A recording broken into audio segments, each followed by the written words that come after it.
So whatever we're doing on the live. We'll be doing it after we're done, alright? Will you be there like later, like after? Yeah, too. Okay. Listen, we just put it. Doesn't expect it. So he's a very known designer. Just the person themselves. Just the person themselves. Don't worry. Just you're talking. Oh, okay. Yeah, just the front of it. He's a very known designer. Get back from. Sorry, I'm interrupting you. Sorry, yeah. He's a very known designer, and people know him for his work. So he has a lot of monologues, motivational speeches. I'm not like, why can't we use that? From there, Yes. it's copyright. Like for example, if you were creating something for a brand for real, since this is like, obviously this is not a real. Yeah. You get, but you have to treat it like one. Okay. So if you were to use a voiceover from another creator, you have to get the license to do something like that. What if this person has died already? He's dead. Yes, he's dead. Like a reference to him, because people really know and fuck with his work. Not like we're taking. Trying to connect. Or what? Do you have something that you want? Let me see. There was an initial line there, right? Yeah. So from that part, Does Does a voiceover relate to? I'll probably just send it to it does. It does. He's a designer as well. He's a designer. But then if not, then we can still do the normal monologue stuff. You know, I I think don't. monologue would be better because like the story or just a suggestion, What yeah. happens? She has problem. Maybe she's talking to so somebody. moving on to the whole thing, right? So Don't worry, we use the monologue. That's what you guys want. can use this lower shutter speed or whatnot when they're getting like a million close up of things. Do you want to say something? It's in the work of nobody. Like now, this one, like Can you please? it gets like that. I love it. So that's the boy. So there will be like a split second scene of this boy walking away. This guy. This is the person. He's like he's like the human Google navigator map. The guide. Leading her to the way she's how to find, right? So we're seeing a scene of just Him walking back, and then she sees him, but she doesn't see his face or something. yeah. Okay. Yeah. So This is the scene for him. This is now. yes. Gives the girl. There's a place where the girl was at the background. Like, I don't know, I think they removed the picture, but like the lady herself, she was at the back. She could see him, but like he could not see her. He had already gone. There was something like that. Maybe you could see what we're talking about. I was just going dancing. But this is where you guys are going to shoot. So they're going to turn on the AC for you guys. Alright. But shoot then, cool. Shoot. Like, our did you- shoot day is when? Monday. Monday now. Where are we shooting it? Depends on what you guys have here. We need a studio. You need a studio. You shoot here now. Like, in there? Anywhere. Okay. Anywhere you want. Okay, anyway, I want. What's this? Sorry, what is the editor? He's also the editor. I thought you're also I'm the editor. He's the editor. Yes, I'm the editor. Have you seen this? Which one? Yeah, I've seen it. This is not national.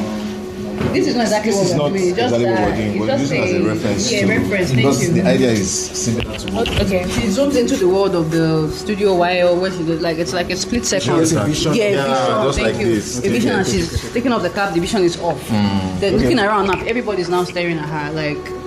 Who's everybody? She goes. The people that were around the beach that were doing their activity thing. So split You guys can second. be everybody. Is, yeah, Yes, now it's they're us. one- they're everybody. Now we. So, nah, I don't even know. So, yeah. Since 6.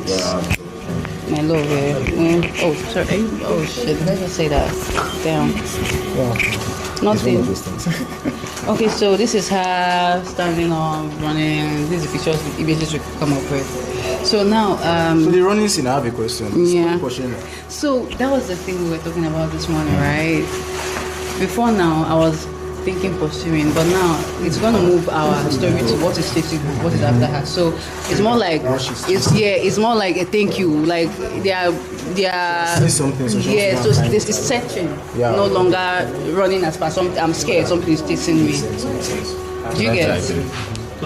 So every other people looking at her is not now giving horror. It's like it's curiosity, but it's also like, wow, yeah, go on, find the light at the end of the tunnel kind of expression on everybody's face. You guys are really doing this emotional thing. Well, but it's working. It's working. What That's else? the build up now that we're talking about. The contrast. If the, It's working. I'm feeling you feeling it. It's like you think to make sense. I do.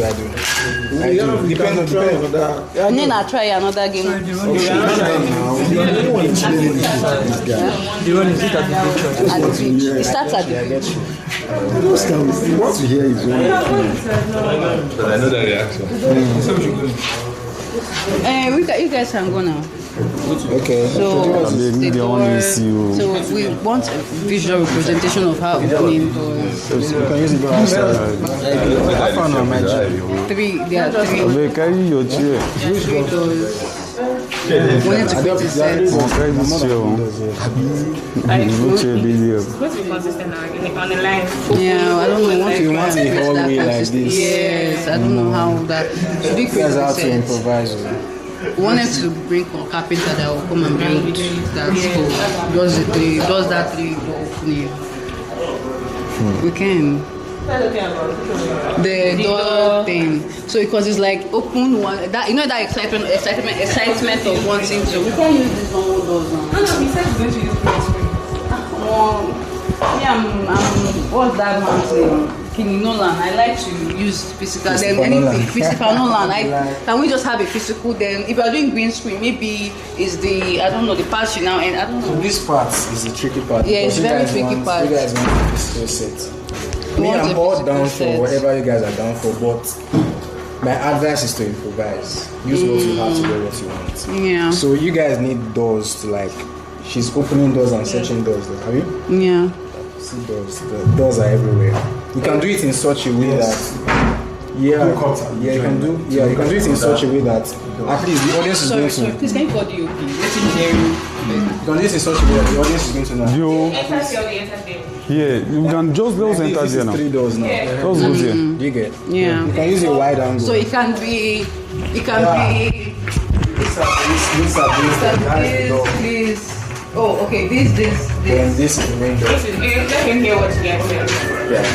We're talking about this doors. So this door thing, I don't think you guys have to do the new sets for this. So like there's already. Just look at this place right now. So she's looking for the room where the party is going on. So she opens that door, doesn't see anything. Opens this door, doesn't see anything. As she's opening it, the camera is panning in closer Yeah. and closer. And then she stands in the window and looks at the door. Then opens it and it's a whole. Maybe there's light coming from there or something. So you're saying it's a fog machine here. So you can incorporate something like that. So you're saying.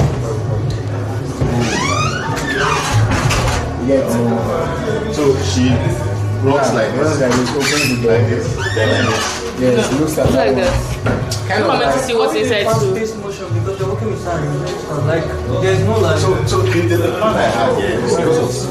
Oh, okay, alright. because if it's be a movie, right? Except I'm wrong. You can do the slow. Do you understand? So say we are planning. okay, like she's like speeding up, you get, like she's rushing to open this door. You know, like she's walking slowly. You get, like she's running, she's opening this door. Just the camera movement is. Or you want something with more urgency. No.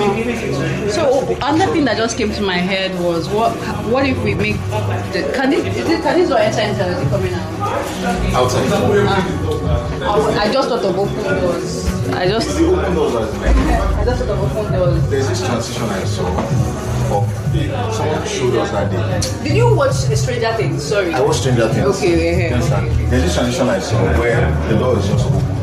Like there's a door. You were just running and you just saw a door. And you entered into that door.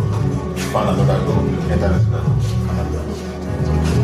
You understand? So that's what I was just thinking. Or if there are other ideas that we can work with But how many doors are we entering before we see the main thing? No. It's a party, right? It should not be inside. It should just be something like you're looking for. Or So just one door is fine. Yes, so no, like looking for the way I doors. said this, Yeah. this one now opens this door, doesn't say anything, runs back, opens this door, doesn't say anything, and stands here and kind of has a feeling about maybe this one will be the door. Yes, and opens it. Maybe there's a fog machine. There's light. So you can do it in the way that she opens it, it's light. So from the outside, I'm not really seeing it. It's just the light and the fog thing. Just that something is actually there. Yeah. And when the light fills the whole screen and then transitions into the party. Does that make sense? Yeah. So you can work it like that. It's okay. So you can work like that. So the doors, you can just remove all these things. Please go and check what they're doing. Let me have my team inside it. Okay. So when she enters the party, what goes on? Exactly. So this is what we came up with mood board, but I want to show you what I had to use because I couldn't find something like that. Right? So the set, right? I want us to create something. Let's go inside and talk about this stuff now. Let's go inside, yeah. But there's more. I'm just showing him our mood board. No, let's go inside and talk about it. You're not seeing it. We don't have it. It's only on our phone. Okay, she has not. No, she didn't. I've been asking for this. I think she's very proud. I mean, I'm seeing it. Send it to my phone. How you guys are doing? What do you guys do? Sorry. So see what I was thinking, right? Yeah. So you see by the corner now.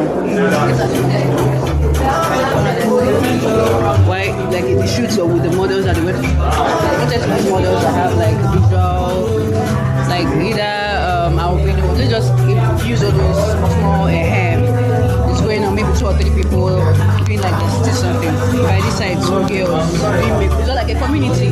These ones they're here playing game cards. So it's not just the fashion brand, it's there are colors, there's YG. So this is a difference. You will not see this if you are doing a master shot of a still shot. All these other things now are showing, but this part now is showing. That boy that gave. Can we go outside? I don't like outside. Guys, please 1 second. Hey. I'm shouting to talk. I don't know. We're almost done safe. So I think you're taking out the door. not taking out.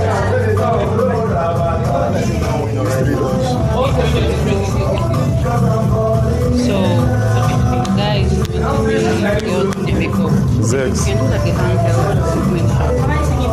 It's like this following let's assume that this is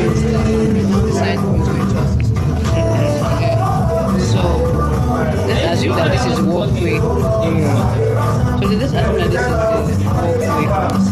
are putting like a back thing to set up this picture thing. And let's assume that we're doing that with our shoes.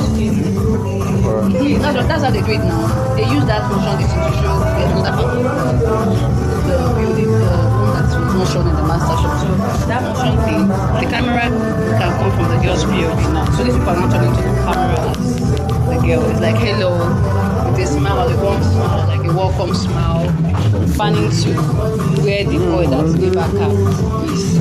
We found the way. So it's her and the guy.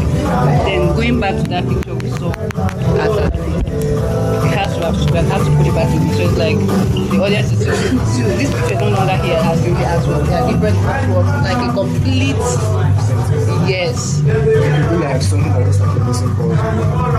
Right. And we're trying to do the thing ourselves. We're trying to do the painting. Yeah. So I also have everything that you guys have. artwork or the puzzle thing too can work. So Get it right. everything that you guys have, I think there are some props that you guys are going to do. Like this mirror, for example. So like I'm sure they have it. So I'm blocking the sound wave. So you guys have to use something. I'm blocking the sound wave. Yeah, yeah. I can't hear. So you guys have to make a list of the products that you guys have. Then your equipment. What cameras do you guys have already in your disposal? Okay, we have FX, we have You have FX3. we have A74, we have FX30. Okay, FX30 is good. A74. Which one are they giving us? But if it's to get FX3, that's not our problem. Yeah, if it's to get FX3, it's not our problem at all. Sound, Which one are they giving us? I will ask. You guys need this. You guys If need you guys have. get Sony, if you can get any Sony camera, we don't mind. Now I'm speaking. Now hear me. Now you. I'm Yes, still you can sound. get Sony. Tell me again. Tell me Get again. another Sony, we don't mind. What? I was like, probably a sound Sony FX3. So I'll be there. That they have a Canon is giving us camera. FX is a cinema light camera. So we use A7 for this thing. When you come reading it up, so you will know that this is cinema light and this is cinema. A7 Sony A7 III. There's a way you can create it that you don't know, but that's the discussion. That's why we have you now. No, you guys can. So see, this is the overhead. Wait. So I just want that. So whatever we're doing with the carpenter now is just this. You see this thing and this thing that makes it look like different sections of the wall. Yes. Is there a room large enough?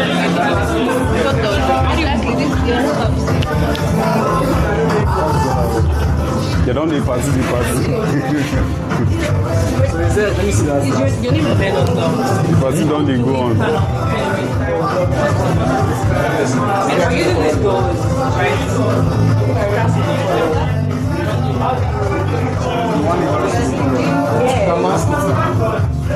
But even if we're going to get the camera and it's just like the main set.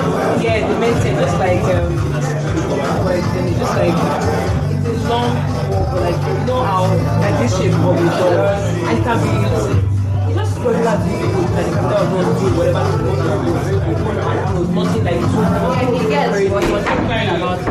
That we should try our best to use what we have. Since they are still like for so many other things. So what I want us to do, right, is focus on the main things and see how much our models, our makeup, our clinical, our main set is costing. Okay. And you will have Down on you. if not the like I said now the masking thing or the editing of FX, AI. Is it possible to use another camera to shoot? Doesn't matter. Doesn't matter. You will use it. I heard somebody say something about like adding the alien. Who was that? Marvin. It's Marvin. I remember him. It's not. That's my pop.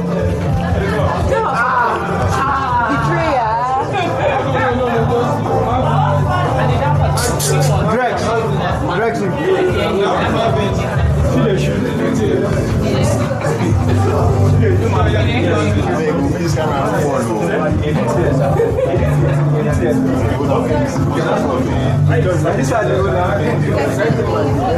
Let's enter here and talk. I guess this should be group this thing now. No, let's off it now. You are not ready to off. Let's off that stuff and People who want train us never come. They still get class downstairs. which people? Class downstairs. Guys. That's another group You now. know, the person that is with the boy. Is he this boy? The boy that is coming to talk to me. What's the name? Who is the boy that we saw there now? Which boy did you meet? The one that you did video for. Huh? Is it the boy that's coming to be there? No cap now. The main guy that gave the cap that they say you found the way. I will use one of our guys now. Which guy? Said decided now. You see, What's the guy doing? this one. This man is one that is setting up lights for us.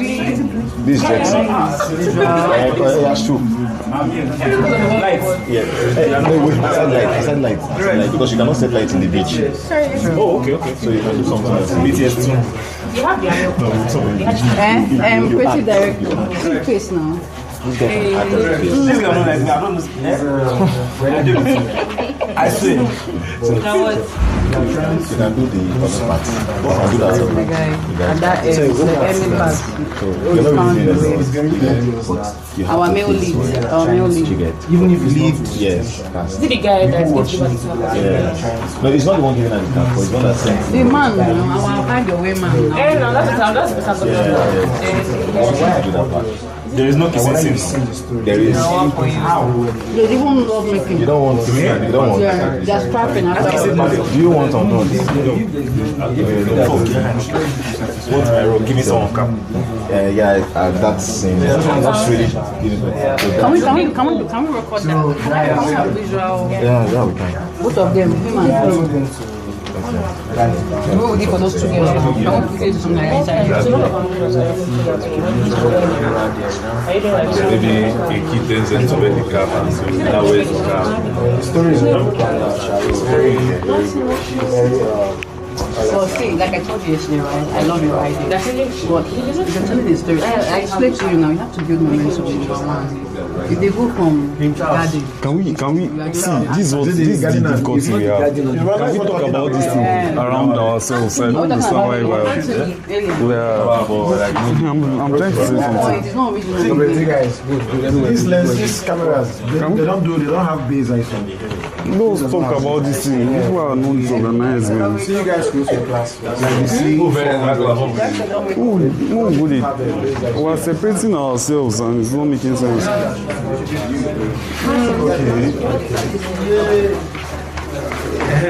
You don't know them, I'm very confused. I don't know what they're saying. maybe you should be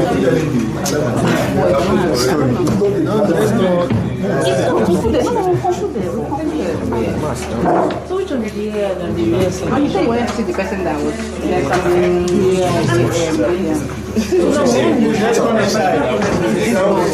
let's go inside. If you can change color or something that Separation is that. This is my bag. So where you get you from there? can't have like What you get from there? can we share? She didn't for talk. Yeah, push me to the place. No, I'll try my best. I know. Come on, Nine cheese. Nine cheese. imagine. So, let me group you there. Every day we used to change. That's not the week, I think it's the week. Really weak. What's left me? Ask for it. No. Most of my bubble. Hi. Just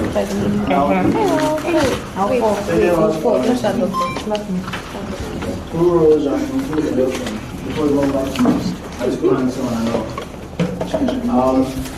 So I'm in the first, one house. I'm in the first wants to be director, let me see. Director, let's see. Directors, let's see.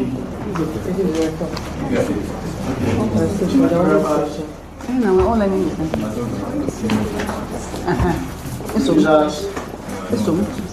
Everything. Breathe.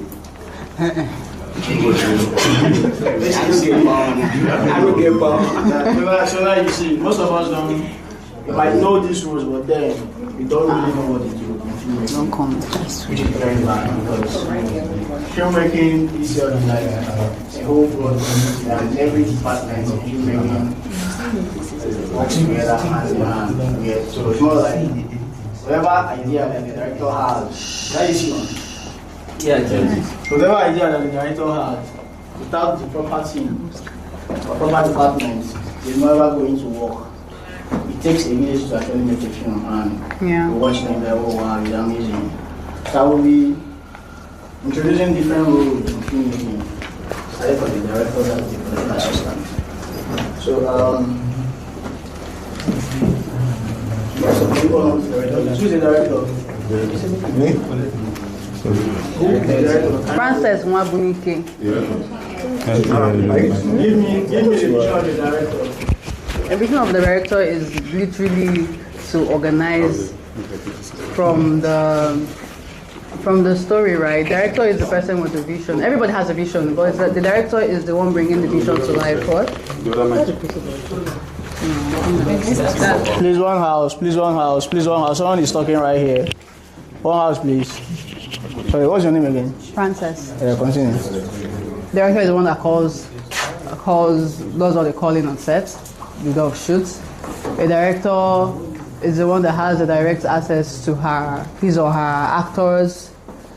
The director is working with her DOPs. A director has insights to it. Okay, DOP, this should you do it like this? Should they do it like this? What lens are we using? What angle are we using? What angle are we using to? What's the reason for this angle? What message are we trying to pass by to the audience, and all of that? Okay.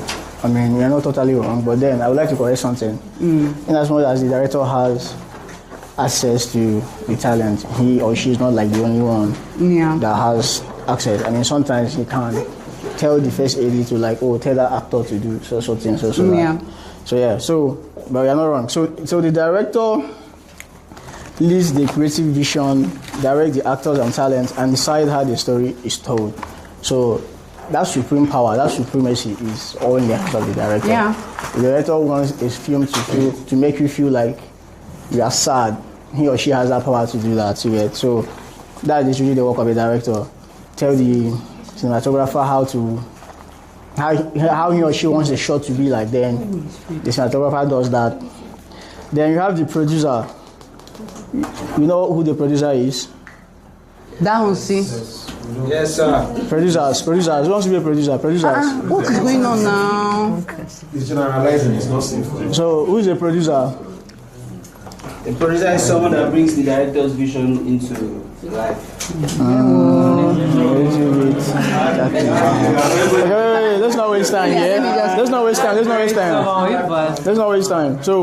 So the producer oversees the production from planning to completion, people, resources, budget, and logistics. So let's say a brand like MTN came to you as a director and said, oh, they need this type of commercial. And you as a director, you've done your mood board, you've done your treatment and everything, you sent it to them, and they're okay with it, and they want it. What's your next plan? What's your next step to do? You call your producer. Say, oh, we have this shoot, and these are the things I need. You forward the mood board or whatever thing you have to your producer. The producer takes a good look at it and now start making arrangement. That's why you hear pre-production, then production and post-production. So the producer takes care of the whole pre-productional phase of filmmaking. He or she is in charge of calling the crew members that work on sets, from the cinematographer down to the production assistant, welfare, logistics, every other team that they need on that set. The producer will make the call. That's why if you're on set sometimes, you see the producers, they will be one-sided. You think that they're not working. Maybe they're always on their phone or they're always on call. They are doing the background work, because it's more like a director cannot be directing and he or she is busy trying to figure out why something is not working. That's the work of a producer. I mean, in production, before you see a director directly talk to the producer, know that something is wrong. Like something is actually wrong. You get? So if everything is moving smoothly, that shoot might end and the director will not even communicate to the producer, but then things are moving on smoothly. So he or she is in charge of making sure that this production is okay. I mean, there's some sets you'll be in. You even feel like you are shooting. Everything is over. Anything you need is at your disposal. You get. So these are like the work of the producers. They call the crew. They're in charge of looking for maybe the director needs, let's say, maybe a crane light that comes from the top and all. So the producer will make that call, get the right people for the work and get the work started. So they oversee the pre-productional phase of filmmaking. Then we have the first assistant directors, the first ADs. So these ones, I call them the engine house of production, because I don't know if you've been on set, you see someone, maybe a guy, they're mostly guys, and they look like they're always angry. What are you doing there? Leave my set. Let's roll. You're wasting time. That's basically their work. Their work is to ensure that the production is moving ASAP. They're not wasting time. Let's say you're at a location whereby they gave you like 6 hours to shoot. You have only about 6 hours to shoot. And you have a lot of things to like cover. And maybe one department, let's say the art director or the art team, they are wasting time trying to prep up. So that's where the first AD comes in. Art department, you have 5 minutes to set up that, and that's it. So he or she gives that call of timing, you get, so that you guys don't have to waste all your time trying to do one thing. So most times you see them, they feel like they are agitated. They are not. I mean, they need to enforce that power. They need to enforce it. Then you have the second AC, the second ADs. They probably do the same thing with the first ADs, but these are like, you have a very much crew production. Let's say you're shooting like maybe a cast of 100 cast. Then that's when you need like, can even get up to a third AD, depending on how big your production is. But for a small scale team, or your small scale filmmakers, like beginner filmmakers, first AD is like the maximum you could get, Then you have the director of photography. We all know this one.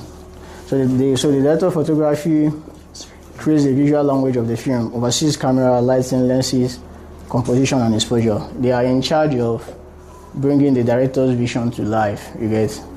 All the director has to do is like let the cinematographer know what he or she wants to get from this shot. And the cinematographer is in charge of, oh, I think this lens will work for something like this. Oh no, let's get a tight lens so that you could get high expression. Oh, let the light come from this side. Like they're in charge of all those things so that that visual comes out the way the director wants it, you get. Sometimes people do mix it up with the director because they kind of like play similar roles. I mean, the cinematographer has a certain type of power as well. Like he or she can tell the director like, no, that shot will not work, because it's more like you can tell the director like why it will not work. No, you can't work here because this and that, and then that's it. You feel me? Then you have the camera operators. In some cases, we hear people call them cam tech. These are people that are in charge of managing the cameras. You see on set, you see people that their work is to put lenses, put transmitters, and maybe set the camera on tripod. That's their work. That's basically their work. Most times they are like very close to the cinematographer, because it's like once they cut that roll and they move, it's their duty to come back to the camera and make sure that everything is in order. That's their work, you get. And maybe in cases whereby there are like some exceptional cameras that maybe the director is busy with the cinematographer on a scene, and the cinematographer needs a certain type of setup on the camera, he can convey to them, okay, change it to 50 frames per second or this, and then move on. They will do that. So that's literally their work. You have the first ACs or the focus puller. So this row, they call them first ACs, are first assistant camera. So they're like the second eye of the cinematographer. Then again, focus puller. You know, when let's say you're shooting with ARRI, that most lenses that they use are manual focus lenses, or the cinema lenses that you can be racking your focus. Our basic cameras that we have is always autofocus, then you can switch to manual focus if you want. But cinema lenses, most times, are manual focus. You get. So if you're shooting, let's say you're shooting a music video whereby you have to track a movement of a model, and you know when you frame a shot, maybe you frame a shot at 85 mm. If you leave that spot, you will lose your focus, you get. So the cinematographer can't be moving and still be racking focus. So that's the work of the first AC, to be tracking that focus for him, you get. So in most cases, they work with tools like the focus ring. So I don't know, in the cinematography class with cinema, there was a tool that he showed us that has like a red knob. Yeah, so that's the focus ring. Where's the camera here?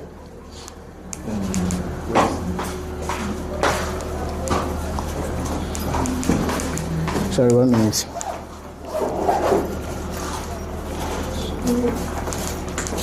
Oh, there's no lens? Okay.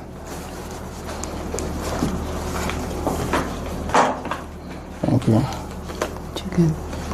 Always on the budget. All the films I've done in the past 5 years. Now, this is our camera. If you look by the side, you see all these things that that has teeth. They call them gears. So The focus ring has the same thing like this, that you clip it together. And so that when you put the focus, it can drag this thing. Somehow even to the point of zooming, in case you want to zoom. And they work with the focus ring so that maybe the cinematographer is making a move and they're racking the focus to the shot that's in frame. Sorry, take. So it's basically the same thing with our normal cameras that we have, just that those lenses are manual focus lenses. You can't move them, so you have to get a focus tool for it. You get. Is there a reason for that? Is that? Is there a reason for that? Why can't they create that as an automatic lens? Automatic lens. Okay, so all those lenses, yeah. So you know in lenses there are different mounts.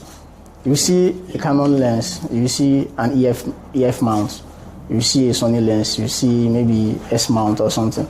There are like different mounts for different lenses. So all those big cameras, most of them are mostly PL mounts or EF mounts, and those lenses, most of them are mostly V mounts. So most times when they use it with an adapter. So with that adapter, you can't get that.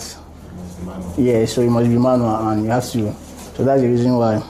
Before you get a lens that works, maybe you are having an array lens that works with an array, you will know how much you get. You know how much you get. So that's the thing. Then you have the.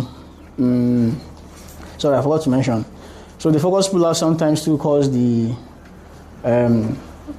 cinematographer's attention to something. Maybe in frame there is an object behind that maybe the cinematographer didn't see. He or she has the right to ask the cinematographer, oh, do you need that shot? I can see this thing in frame, is it okay? Like, it's more like a communication thing, you get. Then you have the first AC or the clapper loaders. So this is mostly for maybe commercial sets or movie sets. You see in a movie set, you see people that come with all those slates and be like, scene 1, take 2. Yeah, so all those things are actually being recorded. There's a digital one that whereby if you ever see you take, it records like automatically. Why the ones you are familiar with, you have to use your hands to do those markings. So those are their work. I mean, they make it easier for the editor to like select scenes while editing their movies or anything. It's more like, oh, maybe they're looking for a particular shot and they're not so sure about it. They can go through those things and see, oh, this is like scene 1, and they can match it to it. And again, they're also in charge of, so they said they prepare camera equipment, manages media, labels, mark, and take operations on the slate. So you come on set, you see markings on the ground. Maybe you see a tape marking, or maybe on the wall you see a tape marking. So let's say there's a shot the DP wants to get, and then they're not so sure, they're still contemplating. So maybe for him or she not to forget the mark that they've tried before, the second they see will give a mark on the ground, maybe with a tape. If you see them on set, they're always having a bunch of tapes by their side. They give a mark on the floor and they move. You get that's just their work. That's just their work, literally. And we know the gaffer. None of us want to be a gaffer here. So the gaffers, what do you call the person? They lead the lighting department and work with the GP to create the lighting plan. So under the gaffer department, there is Best Boy Electric. So the Best Boy Electric is like, it's more like without the Best Boy Electric, the gaffer might not really work. Let's say you're on a set or you're on a location whereby there's no direct power outlet, like this one. Now you can see direct power outlet. Maybe what you have is just a generator. So the Best Boy Electric, they're like the electricians that will help with the electrical wiring or anything. I mean, you be on set, you see some bunch of cables, like very heavy duty cables running from, those are their work. What the gaffer does is, try to take orders from the DP and angle the lights or position the lights, things like that. Okay. Then grip, this department, people overlook this department a lot. I don't know why, but without this department, that your crazy shot idea, that made the camera fly like this, it can never work. Like, it can never ever work. I don't know if you've seen some videos that you see some heavy rigs on cars, and you're wondering what was all this. That's the work of a grip. They are in charge of They handle camera support and light shaping equipment such as stands, flags, diffusion, and rigs. Even to a point whereby maybe they want to light a moving shot. I don't know if you've seen the behind the scenes of Mad Max. You've seen it. So there was one house, please. There's a particular shot whereby there are like bunch of lights that acts as if it's a sun. Bunch of light behind the subject. That was possible because the grip was able to light to grip it like that, so that the lights can be behind him. You get? So it's more like if you don't have them on set, you cannot hold the camera while the car is moving. Even with your gimbal, you know how it is. I mean, if you shot on gimbal and car is moving, you know how shaky it is. So now imagine all those heavy cameras, like multi-million naira cameras, and you have to hold it while moving. It's not possible. So their work is to make sure that your crazy idea of a shot or of an angle comes on set, you get. So they are very, very, very important in filmmaking. Like very, very important. So what of these guys are carrying like Sandbag. It's also grip. No, it's also grip. Those are grip boys. I mean, in a music set like this, you see them very close to the tripod. Most times they are behind the cinematographer, so that once the cinematographer leaves the shot, they are maybe taking the camera out or adjusting the tripod. I mean, you be on set sometimes, you hear like, oh, I need short leg. Short leg is like a form of tripod. They will bring it like very short, but it's very heavy. So they do a whole lot of things actually. And you see them, they're always like very muscular and all, because they're always gripping things. So a woman cannot. I mean, you can, right? If you like it. Well, you guys are aware now. If you can, if you like it. I mean, there's no about it. Then they have the key grip. The key grip is like the head of the department in gripping, you get. I mean, he also have his own boys that he gives order. Oh, maybe I need a spanner or I need a tool for this. Yeah, but he's like the head of that department. So one question, sir. Yeah. So who is that the cam tech? The cam tech is the camera operators. They are in charge of the settings in the camera. The camera and the grip. The camera. Their work is the camera. Anything that happens to the camera is on them, not even the grip.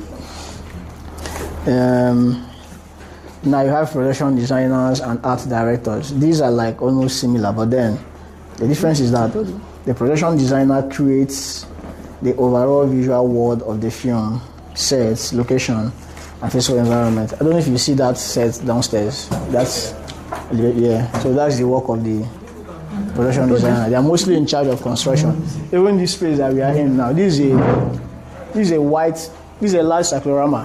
If you take out all these black clothing, the wall is comical to the point that when you light it and shoot with it, it gives that illusion of an infinity wall.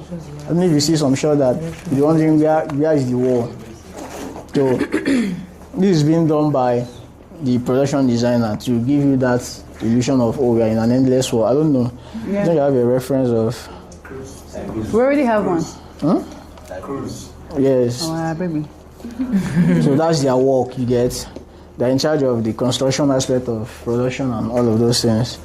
Then you have the art director that almost work like them, but then their own is to execute the production designer's visual plan and manage the practical construction and set dressing. Let's say maybe on a set whereby you need a mannequin, or maybe you need a flower vase, or you need some sort of arrangement. Let's say this is a space now, an empty space, and you have to make this space look like a boy's room. It's just empty like this now, but you have to change it to a boy's room. So the art director will give directions on things that will be needed in this space. I mean, visually as a person, you should know how a boy's room looks like. I mean, it's more like the director will give him or her like a sort of reference. Oh, this guy is a very cool guy that's into basketballing and maybe he's a playboy. So change this to his room.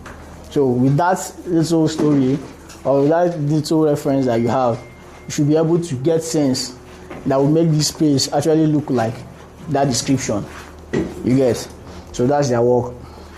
They help change the environment. I don't know who knows Nestor Studio here. Nestor. Yeah, I mean there's been a lot of set work done there, like a whole lot of set work like that. Even here too. This is the 10 studios. There are some videos, let me see if I can see some.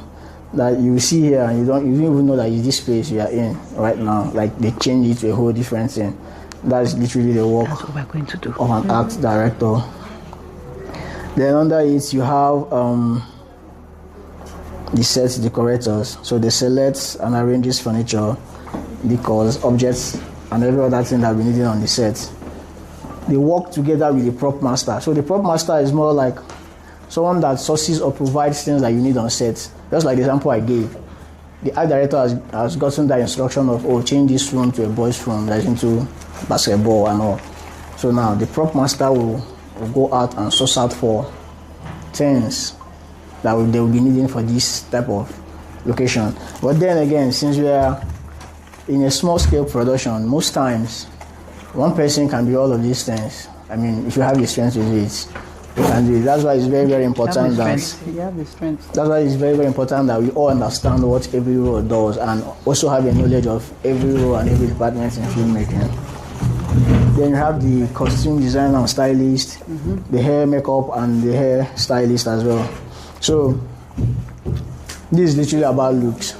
Let's say there's a reference whereby the director wants to do like a sort of a horror movie, and he or she wants the models to look like they are pale, or maybe they have like heavy eye bags and all of those things.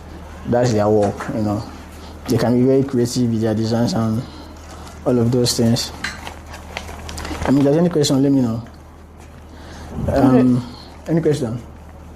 Sorry, before I forget, right? I wanted to add something to what you said about the clapper. Who did you call that is handling the clapper board? Second AC. AC. Second AC. What's AC? Assistant camera. Assistant camera. Yeah. Oh, because I thought it was a different person entirely. That the person that handles like continuity, taking pictures No, not it's at not the all. same person that does clapper. So why it's confusing is because most times we try to do it ourselves. It's more like you're in a small team. You can clap the board and still go back to the script and like you are trying to monitor the continuity. But in an actual full production whereby you can fund for all these roles, those are two different roles entirely. You get? Okay. Those are two different roles entirely. Then any other question? Is there anyone in charge of the inventory? Of the what? Inventory. What do you mean by inventory? Like everything you're using. To make sure everything is complete for set. Production manager. Abi producer. Let's say you rented 4 cameras. Checks it that, oh, we have 4 cameras at the end of the day. Yeah. We took 4 mics. Hope it's not 3 minutes. Production manager. So it's more like whichever place you're renting your mic, most times they do send their own inventory. But then if you are asking in terms of the production team, the person's work to do that is mostly the line producers.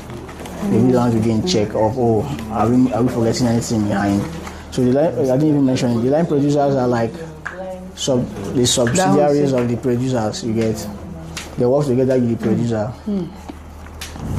Then you have, now you're under sound, you have sound recordist and production sound mixer, you have the boom operators. So basically their work is to record dialogue and other sound on set and manage the sound recording equipment. I don't know if you've seen some set pictures. I see someone carrying some heavy type of mic that has a pole and extender. Yeah, that's the boom operator. And that mic is a boom mic. It's a special type of mic that is so advanced at the point that if I should point it to him, it only picks whatever thing he's saying and not the one coming from behind, you get. So there are like people that handle all those things because it has some technical aspect as well. Why the sound production sound mixers? Let's say you're shooting a documentary now whereby you want to get an original sound and you don't want to go online and start looking for generic sounds. So their work most times is to help you record that. I mean, you can do that on set if you have the proper gears to do it, or you can meet them personally and tell them what you want and they do it for you. You have the script supervisors. So these script supervisors work sometimes with continuity that you're asking of. So they have like similar roles to ensure that each scene or each script are in order as it is on the script you get. Then production managers, production coordinators and production assistants. all these are under the producers. Their work is like a team. The producers give them orders on what to do. Let's say you are in a set where you have to shoot like in 3 different locations. Let's say you have to shoot here now, D10 Studios, and from D10 Studios you're moving to Nectar Studios, and you're working with a crew of, or maybe a cast of like 50 people. You get you as a producer, you'll be in check with 50 people, and other crew members is so exhausting.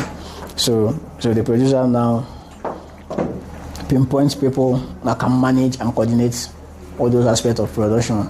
You'll be like, okay, I need you to be on the wardrobe team. Make sure that we have everything we need for the second location, and that's your work to do on it. That's the production coordinator. They have the production assistant. The production assistants are like the errand boys on set. It's more like whatever thing you need on set, and then they'll give you. You get. So sometimes they look at them like the underdogs of production, but they are fucking important, because as a director, you are shooting and you can't get water. You can't leave your set and be looking for water. Why you should be working with a production assistant that can help you get all those things available. Or maybe you're on set and you need to pee, and you don't know where to pee. You open their mouth. You see how crazy it is. So they are very, very important, because they help the production running. They help the production running like mad. Like it's not like they're not doing it. The production is dead and your clients won't be happy. Let's say your client needs drink. Maybe you're shooting someone like, you claim not any artist name. You're shooting maybe an A-list artist, and he or she needs drink, and you don't have a production assistant. You'll not be looking for where to get a drink. Like, so it's crazy, you get. So they always needed on set. Then I like this particular role because nobody actually looks into it. The location managers.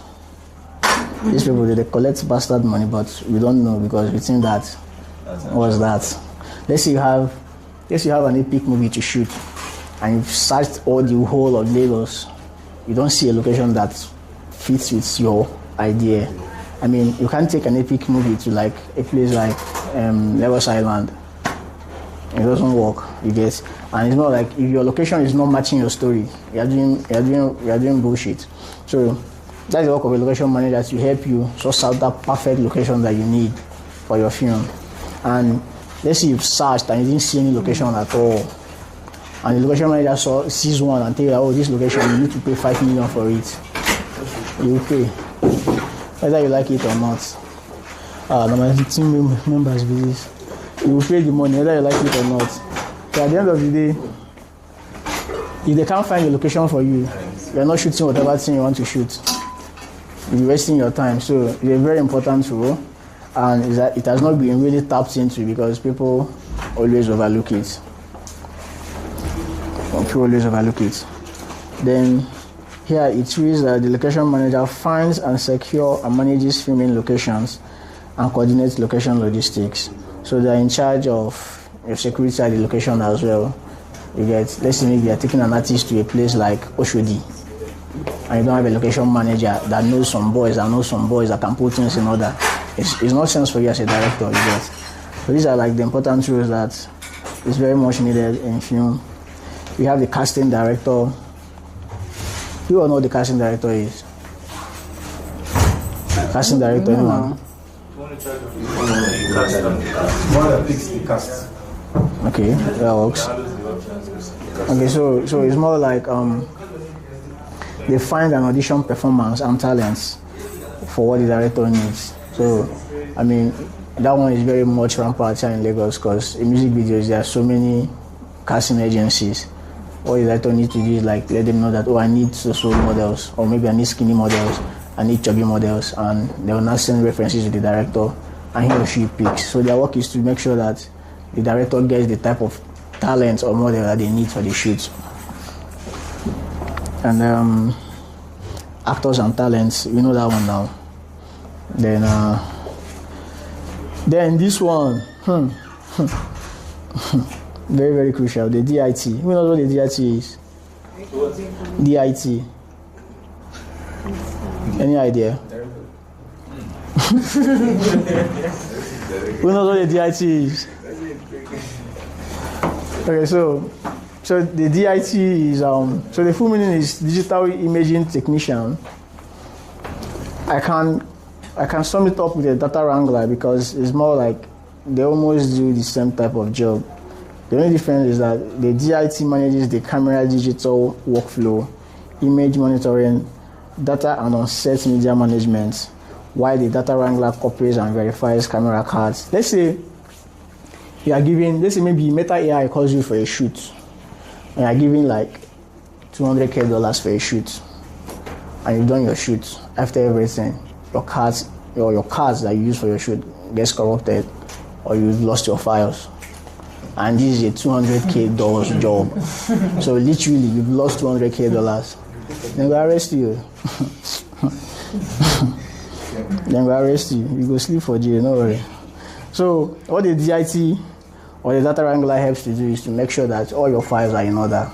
I mean, you see them on set. They don't usually talk. They always chill on set. As a matter of fact, they don't even leave their spot on set because their work is very vital. Anything can happen, and if it happens, it's on them. And in as much as it's on them, it's also on you as a director because you explain everything you do. You get so it's a very technical role in filmmaking, and it's very crucial because they are like the most careful set of people on production. Like, so how they work here? Most of them, you see them with tables in their front, then a monitor and a PC, then a bunch of hard drives. Those hard drives, they have the main hard drive, a backup A hard drive, backup B hard drive, down to C. So it's more like as you are shooting, and all these heavy cameras that they use for shoots, they read like very large amount of files. Let's say 1 minute video now in an ARRI could be up to like 350 gig or 450 gig, and this card gets so filled easily, and you need to back it up as you are copying it. You can't be doing that alone. You have to get someone positioned for that. So it's their work to make sure that all those things are in order. So it's more like for every shoot, you have to provide them everything that they've been needing for the shoot, down to the hard drives that they'll be using. You get. So it's a very crucial role in filmmaking, and people don't really look into it, and they collect stupid amount of money as well. Most of them go as far as knowing how to recover data when your data is missing, and they can charge you a whole crazy amount of money for it. Is there any question? What? Jesus. What are the things that can make the files corrupt? Like, so many things, bro. So can just buy a good card. Like, it doesn't matter if it's good or. Yes, anything can happen. I mean, I think one of the things that make a hard drive easily get spoiled is maybe a heavy fall. Let's say maybe on set now, you've done card A, and you've already shot your card A and it's already full, and you've copied it, and you don't have a backup for it, and maybe mistakenly, one thing, maybe means of movement or anything, your hard drive falls off and crashes. What will you do? You will lose weight, eh? You will lose weight. Because they don't want to hear it's a mistake, bro. Like, they don't want to hear it's a mistake. So they need people that's their job. So it's more like most times they already know hard drives that are very fast, or hard drives that are, oh, okay, this one can last for some amount of time, you get. So, and they request for all those things. So it's your role now as a director, maybe you're giving budget to a client, you get, and you need to add all those things to your budget. Basically, you need like 3 hard drives for your backup. You need to add it there. Because even some client self can be funny. At the end of the shoot, they'll be like, oh, I need the raw files. So it's for the hard drive that they paid that you're going to send them their raw files to. Yeah, so that's how it works. It's a very, very, very crucial role in filmmaking. This DIT thing is, I think I have a friend then that mistakenly, his only luck was that the client has already seen the job. Like, it was in the process of the export that the hard drive got crashed, like in front of the client. So that was his only luck. If not, it's not funny. You go slim down. Then you have the editor. You all know the editor now. They are in charge of assembling the footage and sound into the final story during post-production. Then you have the colorist. They grade it. Are we gonna have this list? I will ask if you guys can have it. Then the colorist, the grade image, control coloring, contrast and exposure. This is a very chill job. This coloring thing is very, very chill. You can do it anywhere that you are. Any fucking where. You can be in the village and just adjusting color and sending back their files to them. It's very chill. It looks boring. And nobody looks into it. It actually looks fun, right? It looks fun. And nobody looks into it because all of us want to be directors and cinematographers. Meanwhile, there are some cool there are some cool jobs that can pay you crazy. Like you don't even need to leave your house and you're eating large. For real though. So I swear, editor, you go to beg them, no? Okay, I can only remove one. Then we have the VFX supervisors. For real. So this is also another important role. Let's say now you are shooting a green screen. This one is black. Let's say this thing now is a green screen. Whereby they need to do masking and rotoscoping. So the VFX supervisor is to help supervise the lighting of that green screen. Because if you don't light properly in post-production, it will be an issue. So most times they are like, oh, since you are trying to replace this image with some, I need the light to come from one angle, or I need it to be like this. Or maybe they can be like, I don't want the image to be very close to the background. Separate it a little. You get, so they're in charge of letting you know how the whole composition thing with your green screen can work. And then there's green screen, there's blue screen. They all do the same thing, just that so testing. The blue screen, the only difference is when maybe let's say you're doing a green screen and your image, your object is wearing green, it can't work because it will be different. That's when you need to introduce a blue screen, but then they are all the same thing. What of on the green screen, there's always these markings. Yes, yeah, true. Thank you for that. So all those markings is what help your VFX supervisor to know or trace the image properly. So it's more like you see it on the wall, you're like a bunch of marks. They know where, oh, maybe they shouldn't trace this more than this length. You get, so it's an important tool for them as well. Then we have sound designers and sound composers. I mean, there's some cool videos that you see and you just enjoy the sound design. Like every transition has a sound and it's so perfect. That's the work of a sound designer.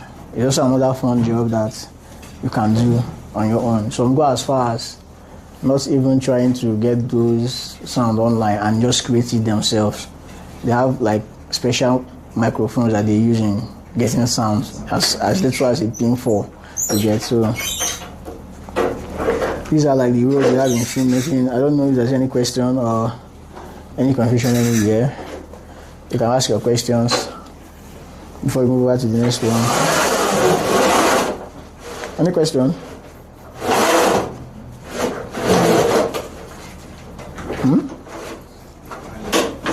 Some people have the boom.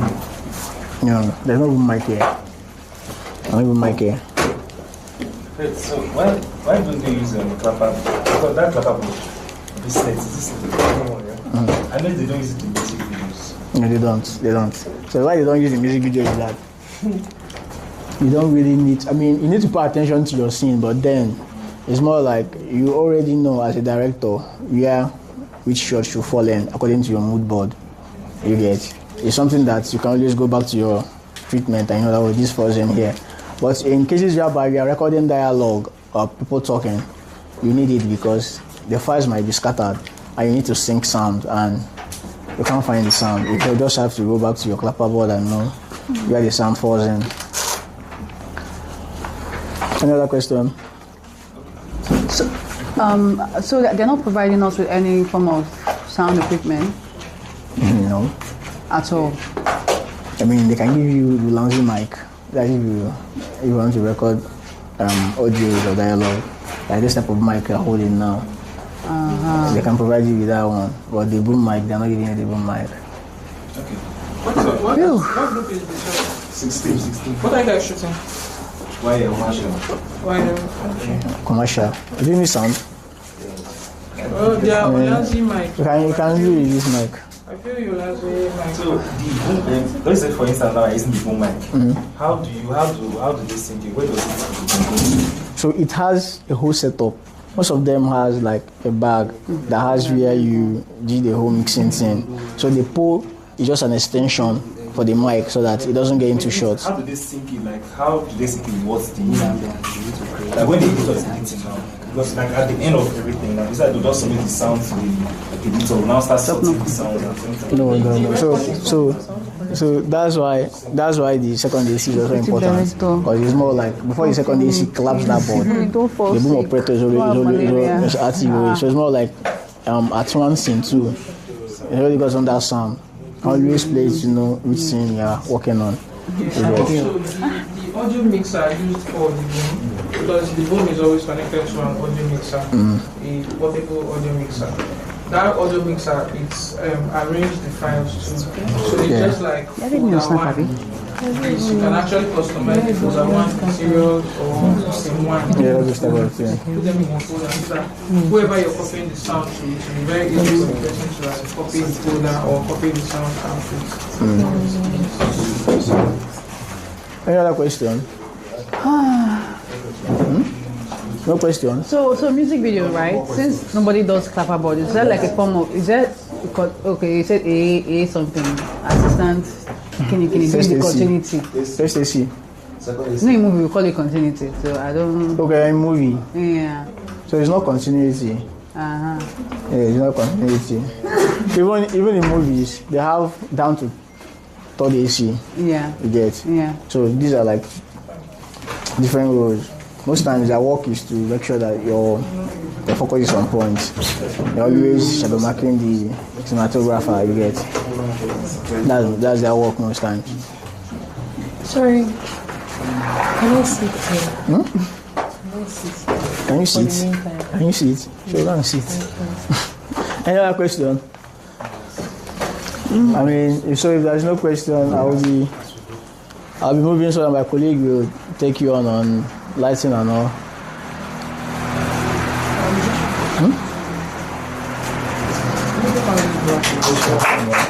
Thank you, Kamsamida. You dey sleep, direct and producer. Are you okay? You're having cramps. So me and you at the same time. Are they coming back tomorrow? But you say I'm strong and agile for my group's sake. Are you okay?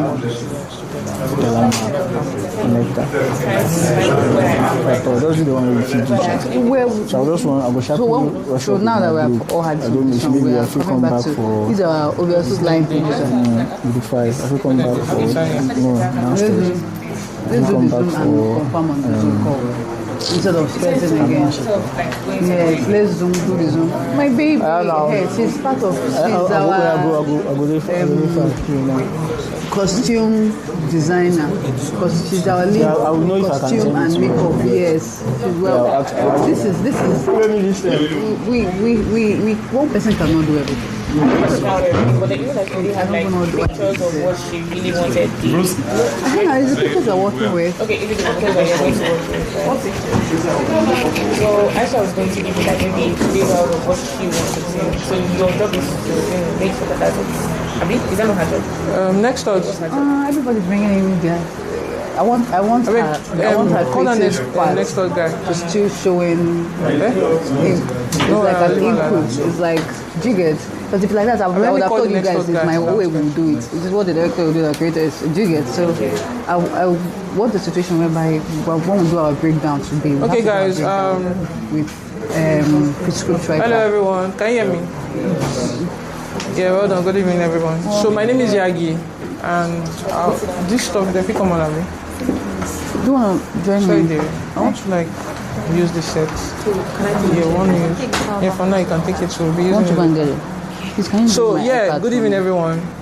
Abi? Yeah, good evening. Abi, good afternoon. It's still almost evening, Abi. Okay, anyone at all. Good evening, good afternoon, guys. So my name is Yagi, and I'll be taking you guys on the cinematography aspect. I believe Zuchi mentioned about directing, cinematography, editing, and all of that. He did, right? So we all know the difference between all the roles, right? Okay. So now, who wants to be a director here?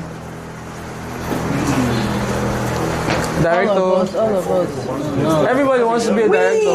So who will now do the main work? Okay, so a lot of directors are here. Who wants to be a cinematographer? Cinematographers. Okay, cool. Who want to be a gaffer? Gaffers are the ones in charge of lightings and all of that. So who want to be a DIT, editor, producers, colorists, sound designers? Okay, good. So everybody is here for a reason, right? And this ain't go try. Okay, so first of all, yeah, there's something I want us to. Can you help me drop the stuff there? Careful. On that table there. She's my brother. So stressed there. Okay, so yeah, first of all, there is one rule about cinematography or filmmaking. Filmmaking, at least, if you want to be a filmmaker, you should be able to understand different roles.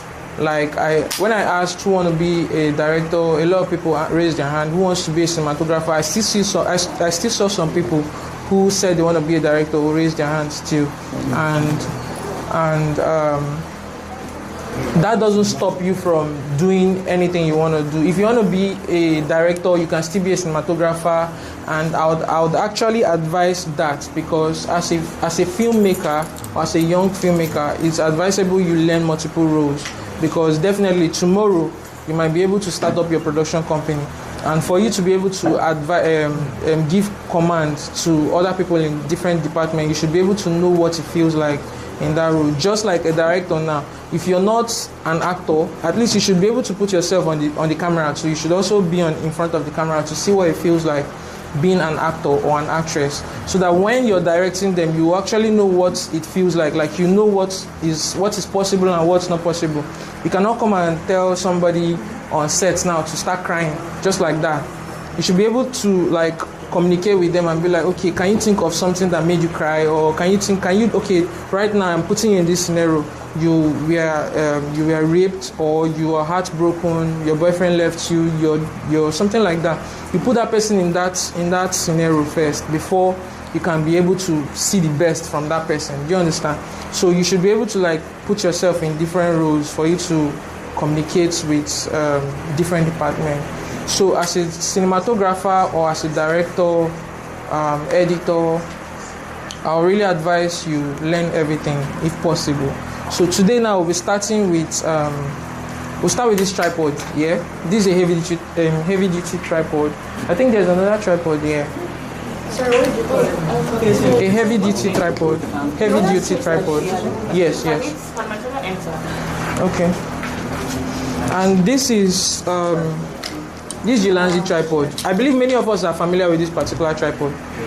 Yeah? Yes. Because there are a lot of content creators that are familiar with this particular tripod, because it's mostly common to almost everybody here than this particular one. So who can actually unmount this tripod? Can anyone do? Okay, I would like to have you try. You can come over here then.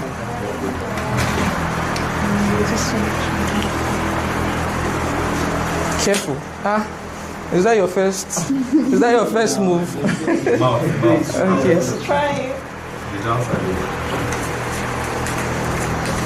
Oh no, you don't have to do it too much, Sha. It's just to pull it out here.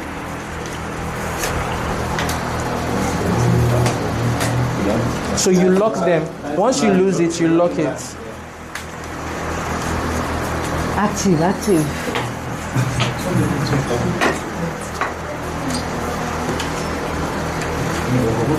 You don't have to lose it a lot, else it will fall here.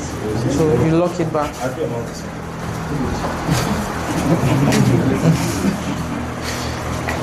So how you guys see?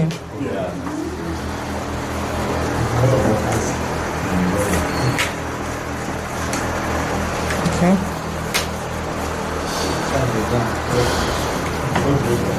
So this particular tripod has 3 steps. Do you get? Like the first, second, and third step. So that's why. Yeah, she did actually. So you guys should clap for her. Go girl. Can anyone else unmount it? Anybody else? Okay, come on, try. Chukudi, go now. On mount. Take it back to his actual. Scatter them. Just destroy it. Careful, sure. Just a little bit here.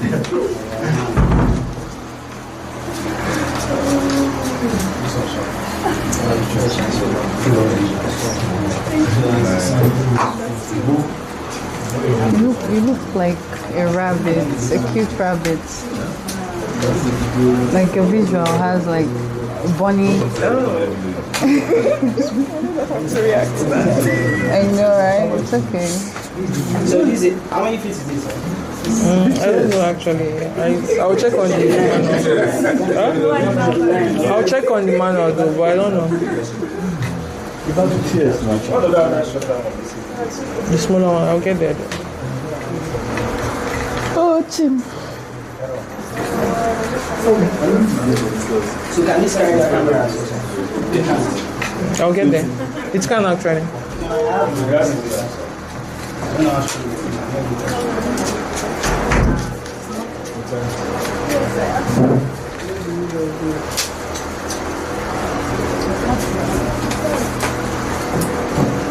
Thank you. Sorry. Okay, that's good. Sorry. Sorry. Here, go down.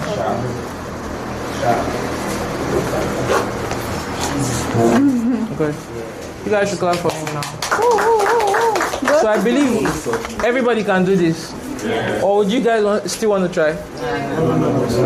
Okay, so because of time, that was good. And now we'll move further to the other tripod. And now the reason why I call this particular tripod the heavy duty tripod, this particular one, because it does more of the heavy duty jobs compared to this particular camera tripod. This particular tripod is more familiar to content creators, like people who use that smaller camera, DSLR cameras. And this particular tripod now, you can't use this tripod to mount an Arri camera, because Arri cameras are the heavy duty cameras, like the bigger cameras, cinema cameras that we use for music video production, filmmaking and all of that. This particular one, you can't depend on it for those kind of jobs. So that's why you opt for this particular one. And this particular one, since it's a heavy duty tripod, is mostly complicated in a way. So we'll go further to that now. Let's try. Who can actually unmount this one? I can't know, but I don't have strength. Oh yeah, now come and try now. Go boy. Unmount. What's his name again? Close it here. No. Go Drexy. So like I said, it's quite complicated.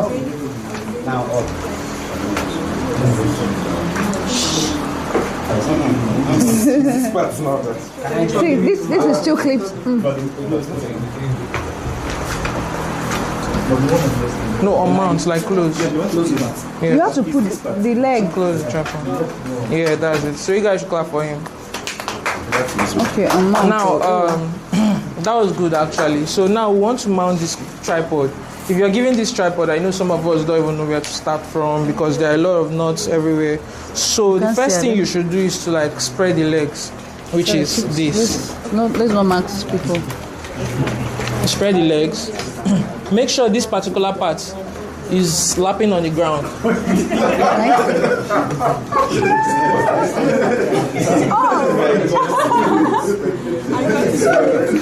No, we're not using that. You can actually bend this.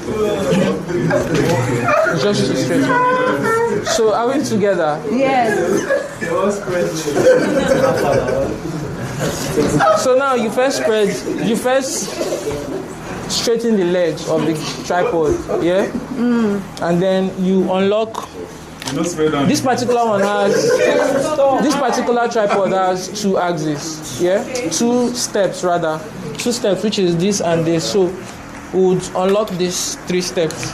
The first step here, and then pull it up. And make sure it gets to the lower part, the end of it, and lock. Make sure you lock it properly, because if you don't lock it properly, your camera might slide off. You lock properly. Yeah? That's for the first step. And then we'll do the same thing for the second step here. So as you can see, it's quite taller than the first tripod we mounted, right? So that's why it's quite a heavy duty tripod, and this particular one is very, very complicated because we'll still go further on this particular one. And can anyone unmount this tripod? Unmount it. Yes. Okay, so to unmount this tripod now, yeah, I'll be giving you guys time. So you have like 2 minutes to unmount this tripod. Can anyone do this? Okay, let me start. Alright. Who? Okay, she's starting. So remember the rules, right? It's 2-step tripod. These are the first step, and this is the second step. And after that, you pull it up. You understand? Right? So now your time starts now. 2 minutes. It's plenty, right? So be careful though, so you don't enjoy yourself.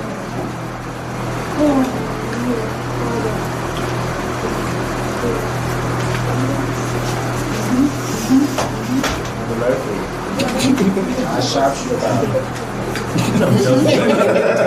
It's actually like jungle. Yeah, this one is jungle. You guys should clap for her. Less than 30 seconds. In 30 seconds. So, who can actually mount this tripod? Thank you very much. Who can actually mount this tripod? No, before the camera. Who can actually mount this tripod?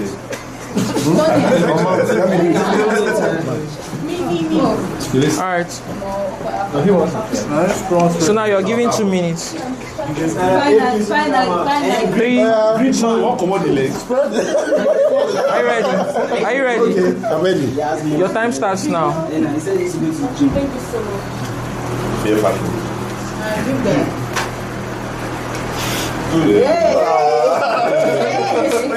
Spread the leg. Use your leg to spread the leg.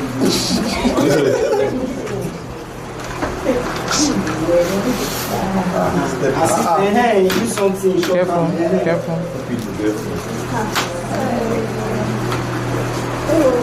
So a round of applause for him. We did it in 30 seconds, yeah? What's the rule? If I take this out now. Yeah, if I take this out, just in case I want to like put this on a tire, on a roller or tire or whatever.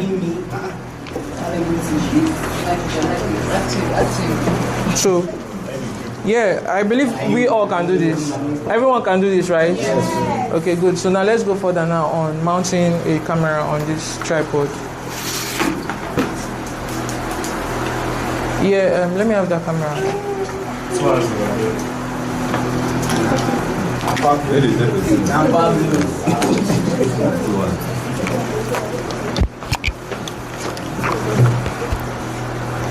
Okay, for this camera, for this camera we're using today is Canon C70, and we are being sponsored by Canon. And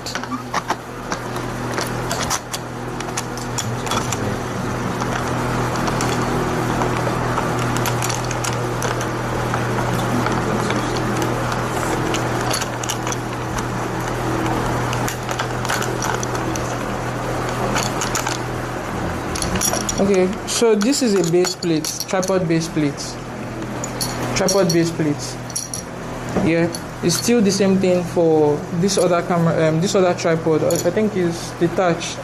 Else I would have shown you. There are different types of tripod base plates, and also you guys should also get to know that there are different types of tripod. There's a tripod bigger than this one as well. Do you understand? There's a bigger tripod like this or better than this one. And different tripods have their own way of mounting them, just like this one now. This one has like a screw, do you understand? And this one is like a clip where you unlock and lock back. So there are different patterns. So you might meet another tripod that is more difficult, but it's the idea is that it's still the same thing. It's just to ensure that you unlock all the steps before you mount it.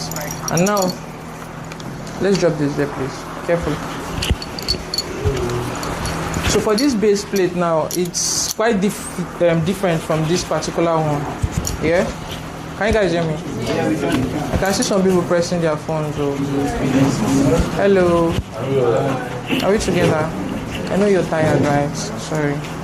So now, we have different tripods, like I said, and for this particular base plate, for you to insert this base plate here, it's quite complex.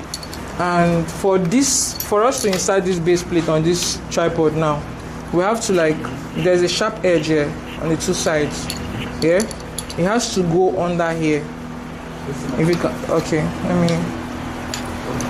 there's something here where it has to slide in. Yeah, we have to insert this here, all of you.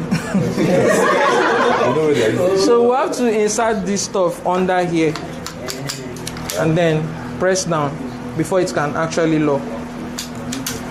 Let's do that again. So this goes under here. Like I see. Yes. Then once the camera is already, once you've mounted the camera on this tripod base, you slide under here and then press, it will lap. You hear a click sound after that. Did you hear that? Yeah. Let's go again. You put this under here, and once the camera is set, anyways, this is how it's supposed to be. This is how it's supposed to be positioned, so I don't confuse you guys. Once you put the camera on this tripod base, you slide this under here, and since the camera is here already, normally the camera has weight, so once it's under here, it laps. Once you hear that sound, it's ready to be used or something. So we'll do that again. And now under here, there's a ring. I don't know if you can see it. There's like a ring under here that you have to pull down. You pull it down. I see. Can you guys see? You pull it down. Yeah. You pull it down and tilt this to the end until you hear that sound. Did you hear that? So let's go again. You pull this down and tilt to the end till you hear that sound. Anyone wants to try? That's to open the place where you're going to put this base plate. If it's closed right now, this stuff cannot enter here if you try so hard. So it's just to open the place where the base plate is supposed to fit in. You understand? So let's go. Would anyone? One word?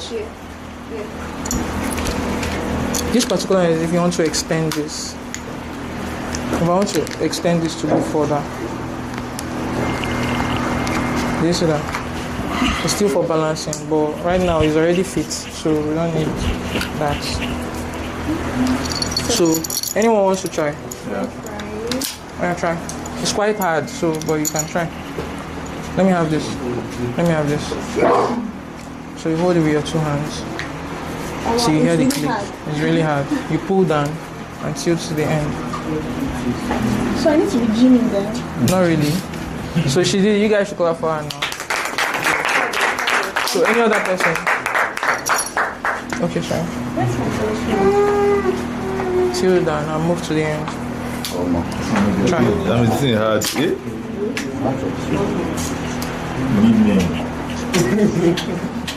Tilt it. Press down. Did you hear that? So that means it's ready. Anyone wants to try again? Yeah. Come over here. Pull it down to the end. Yeah, that's it. Okay.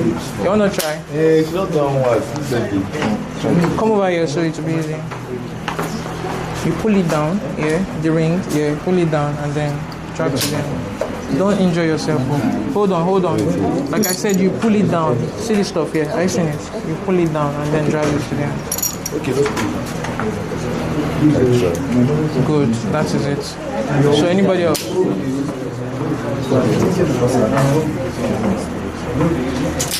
Pull it down, drag it to the end. Good. So it means if you want to take it back, you just press it. Yes, if you want to.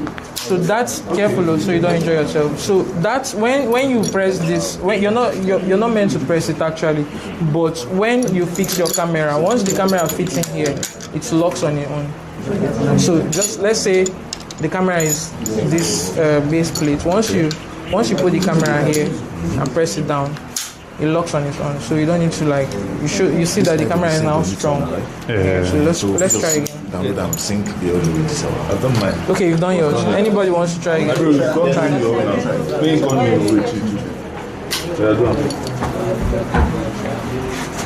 Pull down and then drag it to the end. If you have nails, it might be that difficult.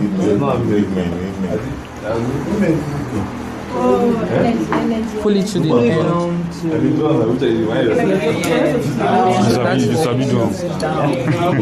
So that's it.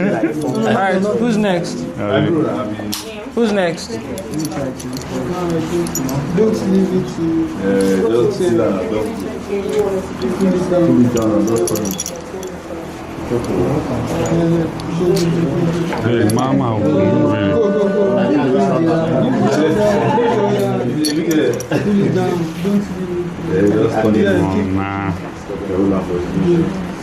I should hear the sound. Good. Alright, so we'll move further now. Yes, let's move. We can all do this, right? Yes. On our project day, we can still try more. Okay, let me have the camera. Can I just try? 2.5 million like now waiting you just spoil like that. You don't believe that. No, you don't believe that. You don't believe that. No, no, leave am. You don't believe that. Pull down that stuff. Like this one, you pull down. No. Pull it down. Pull it down.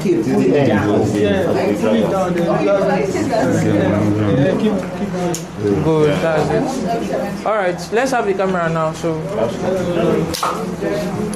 now, yeah. Careful.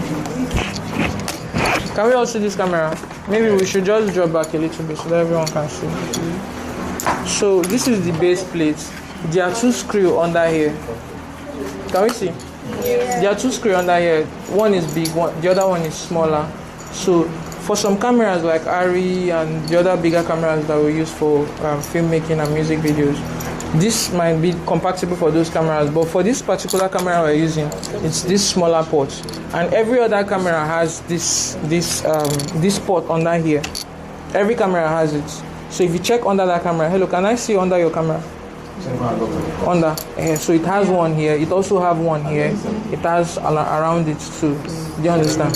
So those stuff are used for rigging your cameras. Like you can use it to rig your camera to maybe your camera cage, your monitor, gimbal, whatever you want to rig on your camera, it's used for it. Like this one also have one here too. So you can rig your, I can decide to remove this from here and put it here. Do you understand? But now, yes, you can shoot portrait on this. So if I don't want to shoot on landscape, like if I should position this camera like this, it's shooting on landscape, yeah? If I want to position, if I position it this other way around, it's shooting on portrait. Do you guys understand? So that's why we have stuff like this around our cameras. So for now, we want to shoot on landscape. And first thing I'm going to do is to figure out, this particular one has like 3 spots. Abi? 3, yeah. 1, 2, 3. 1, 2, 3. So we'll be using this particular one here, or let's use this one here, this one. So we are going to screw this in. Can you get the camera?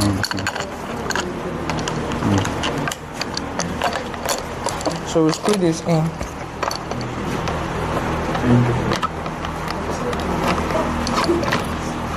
And while screwing this into your camera, you just ensure that it's very tight. Because if it's not tight, your camera might actually loosen out of it and fall on the floor. And that will put you into depth. I guess nobody wants to... I believe nobody wants to run into depth like that. So you can check it, it's very tight. Just touch it. It's tight, right? You want to try? It's very tight. Anyone? Very tight. It's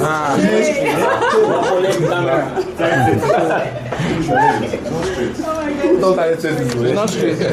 Okay, so we'll adjust it now. I was initially thinking it is that now, right? this 2 would go inside. This 2? Yeah. No, it's just one. There's just one. If you're using a cage, that's where maybe it can lock all of them, and then I think there's another camera here that has a cage. What's a cage? Okay, a cage is where is the second camera? A cage is like something is around the camera. It has so many ports like this. It's usually metal. Can you hear me? A cage is like something that you can. It's around the camera. It helps you like. If you want to rig anything at all, it gives it more ports like this, more holes around where you can insert maybe more monitor. You can put like 2 monitors, a monitor, transmitter, microphone, and all of that without it affecting your camera. What kind of monitor? Small monitor now. You can. Okay, this is small monitor. This is not a monitor. This is a transmitter. The reason I added this transmitter is so that anything I'm shooting here, you can actually see it on that monitor. Excuse so that they can see. Okay. So there's a big monitor here which you can see. The monitor can receive it. There's a receiver there behind the monitor. So you just. Yes. That's the receiver there. That's the receiver, and this is the transmitter. Yes, we'll get there, sure. It's just HDMI. It's just HDMI. So it's just HDMI. Most of our television has HDMI ports. Our laptop has HDMI ports. So this particular one is wireless. Like as you can see, these antennas here is wireless. Automatically. Yes. You have to pair it like Bluetooth. It has a channel. Do you understand? So now I will connect this to the camera HDMI. As you can see, it's HDMI out. So it's sending out anything inside this camera. Here's the normal one. It's sending out anything inside the camera to your display unit or whatever. So if I connect it now, and that one is connected, it will actually reveal anything in this camera. What about sound? Does it take sound? No, it doesn't take sound. It doesn't. So let's proceed now. Like I said earlier, for us to insert our camera on this tripod, here goes in first, right? I mentioned that, right? So for that to go in now, so this is exactly the same step we're taking. I think this is not straight. Yeah.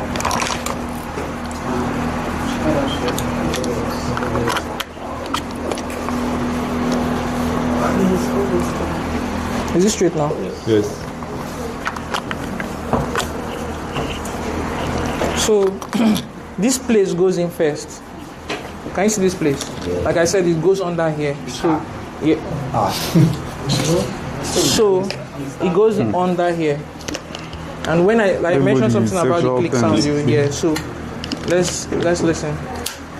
So that simply means the camera is set and ready, and whatever I do now, it doesn't fall off. Except my screw is not tight. If I don't have to lock it, it's locked already. So if my screw is not tight, this is what you'll see. The camera will start shaking. Like right now, it's shaking and it's risky.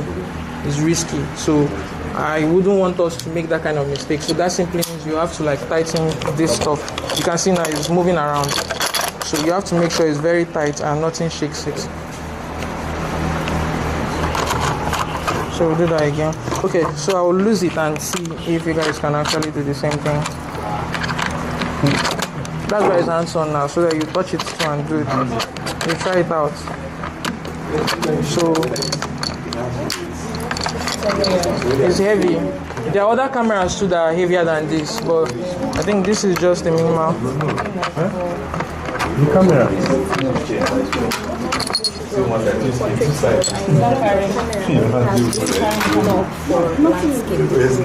So that's why you need. Okay, she asked the question, what if I want to shoot on portrait on this camera, and this camera doesn't have this stuff here, it doesn't have it, what can I do?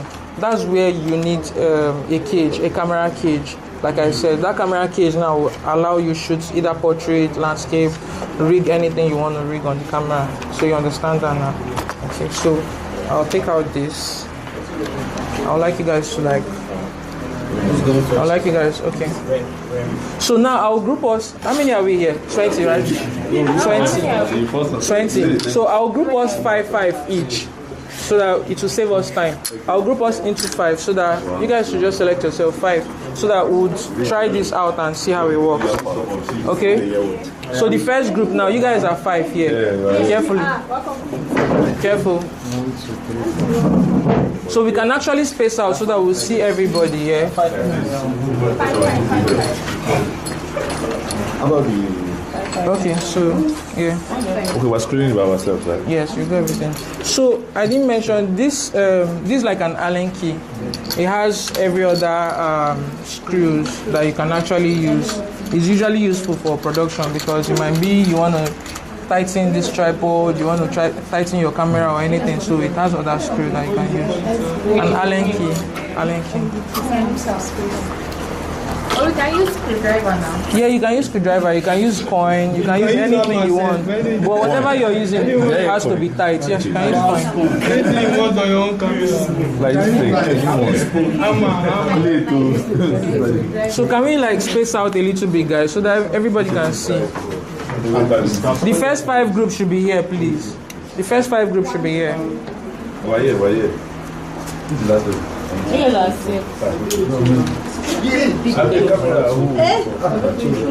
First 5 groups should be here. If you guys are more than 5, We are here, 5. is this solid? Is this solid? Guys, is this solid?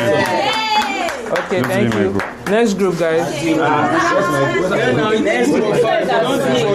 So the next group, no, because of time.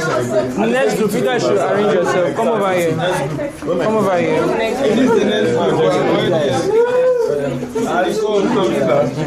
So can you guys just move over so that we'll just know people who have done before? Okay? So now you have to ensure that you're not holding anything that will distract you. Okay? So you have to unmount the camera first of all. And make sure you hold it very tight because it might fall off. You know the German group, I should join your group. Hold the camera strong. Someone from your group should help you hold the camera so that it doesn't fall off. Because it's the teamwork. It could just be us. The teamwork.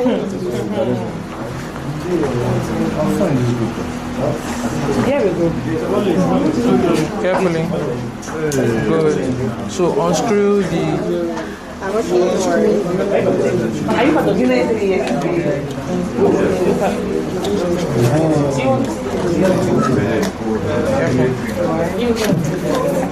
What's the name of that your friend? No. The other way. The girl at the back. Yeah. You just have to make sure the thing doesn't come out of that straight line. Just make your hand straight so it doesn't pull out. No. Like, lay your hand sit. So skip back. How are we just remaining? The question. What are we doing?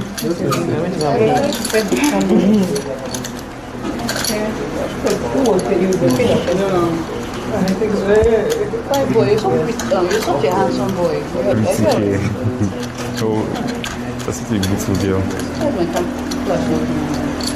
This is a little girl. It's all weird. No. Leave me alone. It's a group work. It's a group work. You guys should do it together. Like him. Okay, so she has mounted it now. So the next person now should mount it. Oh, me? Yeah. Hold it carefully. The next person should mount it. You know, right? Yeah. You see. How old am I? Yes. How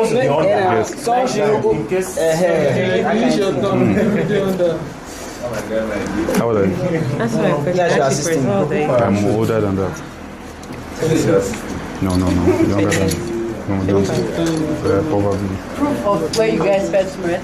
So on the wedding they'll be like, so guys, that's happening. What's that? No, Aaron was here. Don't worry, we are here. That's our meeting. Hey. I want to get the children like this. Is it tight? Should I tell you something? So how old are you? It has to come forward. So this has to come forward. Okay, this one. I see the years, the last number you called. Yeah. How about you? Me? Where the school you in? University of Nigeria, Nsukka. How about you? What is it? Canada. Oh, that is Aisha, Canada. Aisha, that's the name. Yeah, I was hearing something like that. Yeah.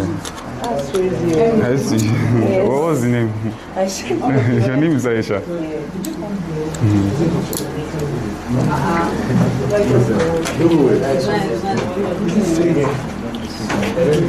Aisha, oh, you school in Canada. Oh. So how long have you been in Nigeria? 3 weeks. Came for this stuff. Just this stuff. Oh. Is it tight? It's not tight. It's not now, it's not. So you're going back? That's step one of being as a cinematographer. So how long have you been in Canada? No, it's not every day. You're using the wrong screw. It's not the small one. You're using the wrong screw. It's a small one we're using. That's the small one now. This is it. No, this is the small one. This is the small one. This is the big one. No, it's not to be just pictures. So I said you're putting in here.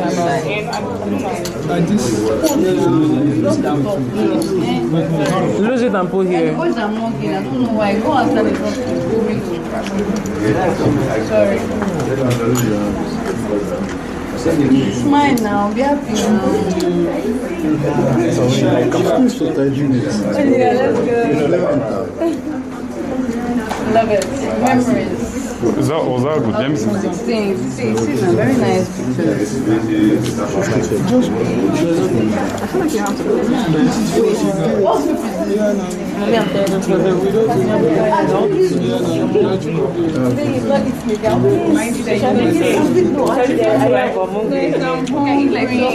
No, just one.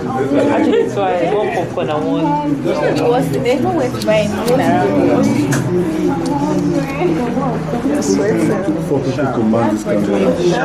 So is it tight? You guys should confirm, is it tight? Okay, good. So now let's mount it on our camera. How long is the class? How long is the class? I think it's the same. I think we'll be here. First, remember, somewhere has to slide in first. I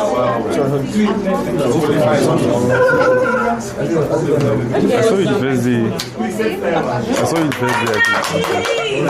Alright, thank you. Thank you. So the next group, you guys can come over here. Group of 5. You guys should go over there. You guys can come over here now. You can come over here. Group of 5, please. Group of 5, are you guys complete? Yes, we are complete. 1, 2, okay. Yeah, scared of Sure, you can come over here. I did take pictures.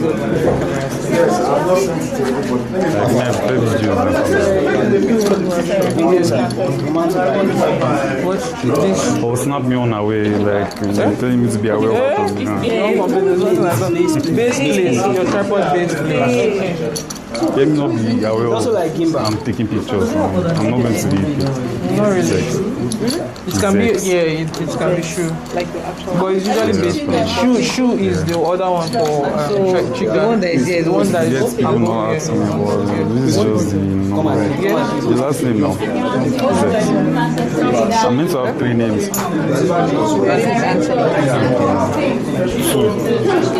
Anthony, Sue. Who is the first one? What is it? Like I'm like also.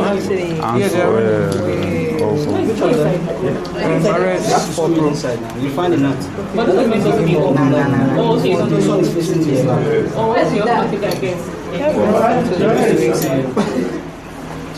How about you?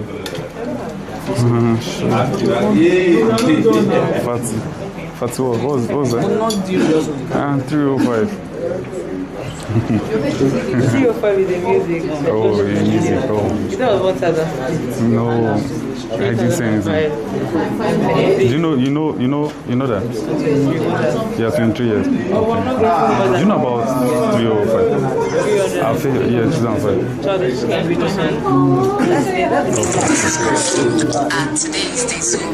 How many do you have?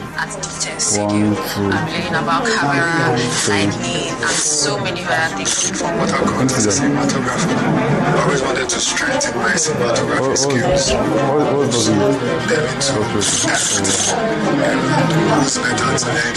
Just that. No. And the last 2 years I've learned about cameras, I've learned about lighting, I've learned about just an entire setup. To make my academy, I was able to navigate and know where to start from. This has been eye-opening, and I'm grateful to the rest of Pink and the team for the opportunity to So I came here to experience set life, and I've had experience this past 2 days at Guitar Studio. I didn't know that there were a lot of rules on set. I mean, I knew a bit of them, but I've heard a lot that I had no idea about. Watch out for me, coming out dangerous.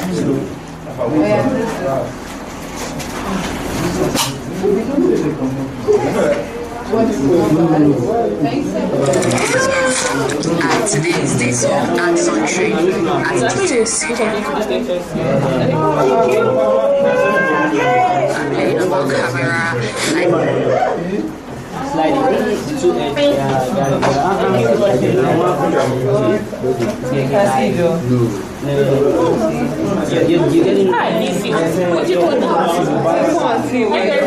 See his face. I see this person. Don't they look alike? Kind of. If you're on dreads, kind of. It's tight. Okay, the next group, guys, it's tight. Snapping my face. Yeah, you lose it. You shake it down, right?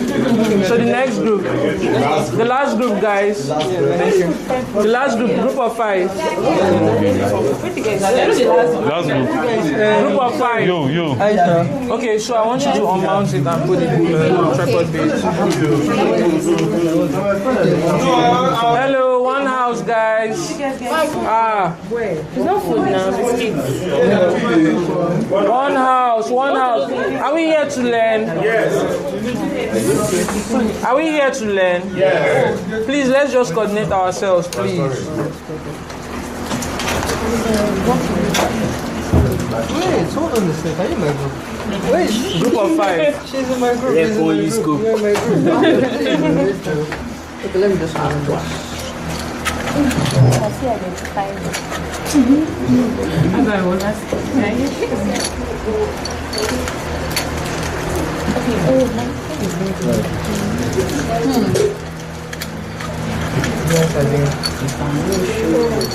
So, who's going to put it inside? Another person should fix it. Wait, put this back? Yes. Or here? No, here. Alright. I have to go fast. As I'm looking at this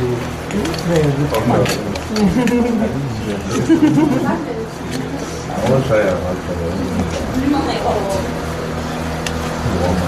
So cheese. Cheese. Okay, no. Try this inside the whole. So you have to put this back. This one inside.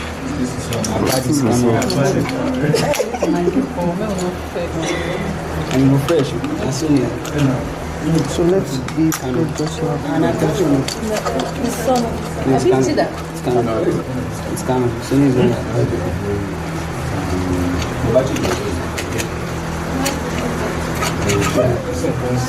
Come on, Bishi. No, we shake it. Can't be. Yeah. Set it to. Is it straight? Is it straight? Alright, so who's going to be here? You're the next now.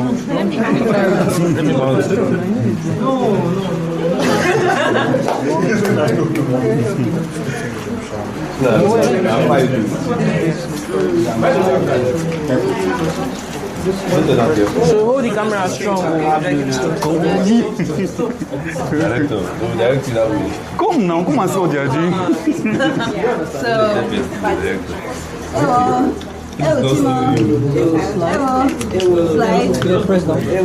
Don't press, don't touch it. Just come. now you're in director. All right, so guys, I believe everyone can do this now, right? Yes. But you've tried it now. All right, try. But because of time, we have a whole lot to still do. We have a whole lot, but I believe everyone has an idea of this and everyone can do this. Good. So now let's go further. Today now, like let's say, hello guys. Can we just go back to our seats, or like maybe we can come over here? I think we should split out. Hi guys. Let's move back. Are we together? You can come over here now. So yeah, I think Zuchi mentioned something about pre-production planning. Production and post-production. Yeah? The first person I was teaching. He didn't mention his name. He did replicate. Okay. So, can you close the door, please? Can someone close the door? Can someone close the door? One house, guys. One house, guys. So Zuchi, while he was teaching you guys, he mentioned something about pre-production, production, and post-production, right?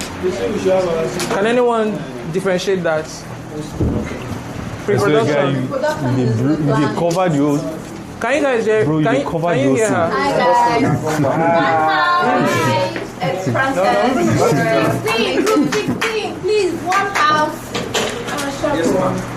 Yeah. Okay, go ahead. So pre-production is what we're basically trying to do this morning, right? Organizing, planning, script writing, approving the script, if there's anything to adjust. Everybody gets to work, you know your post, you know your point, you know your work, you know exactly. So after this Orishibishi now, they don't bring them together. Production is the shoot started, right?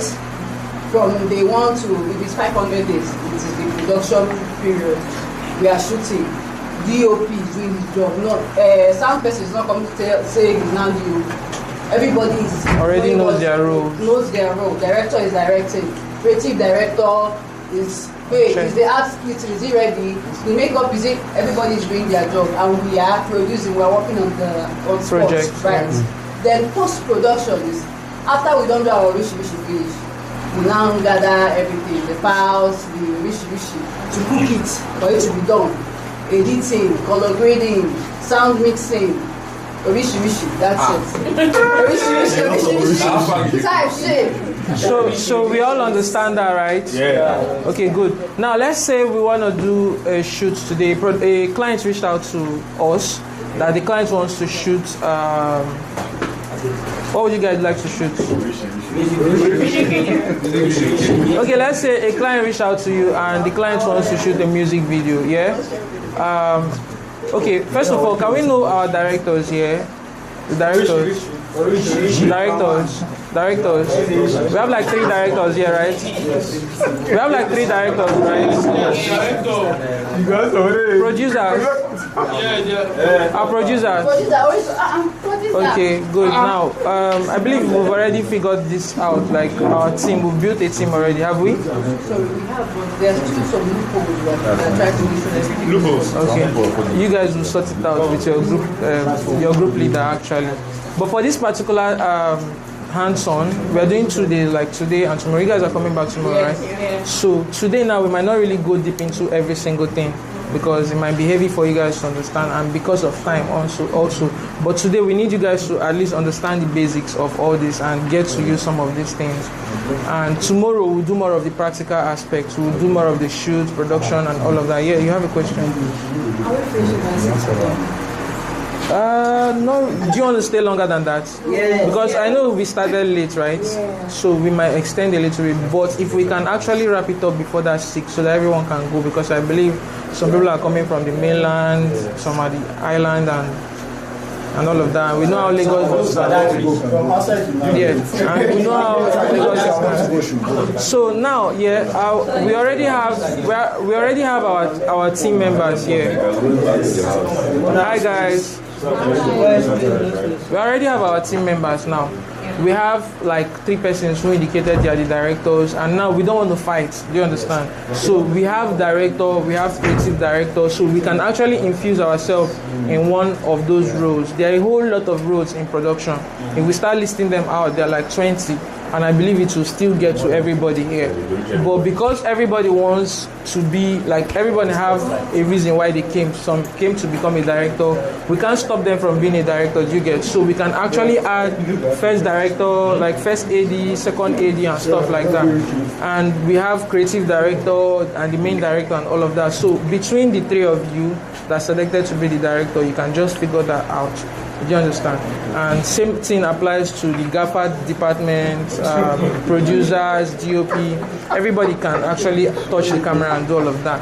But now, let's say an artist gets to you now that I want to shoot a music video, yeah, and my budget is like 20 million, yeah. What's the first thing you actually do?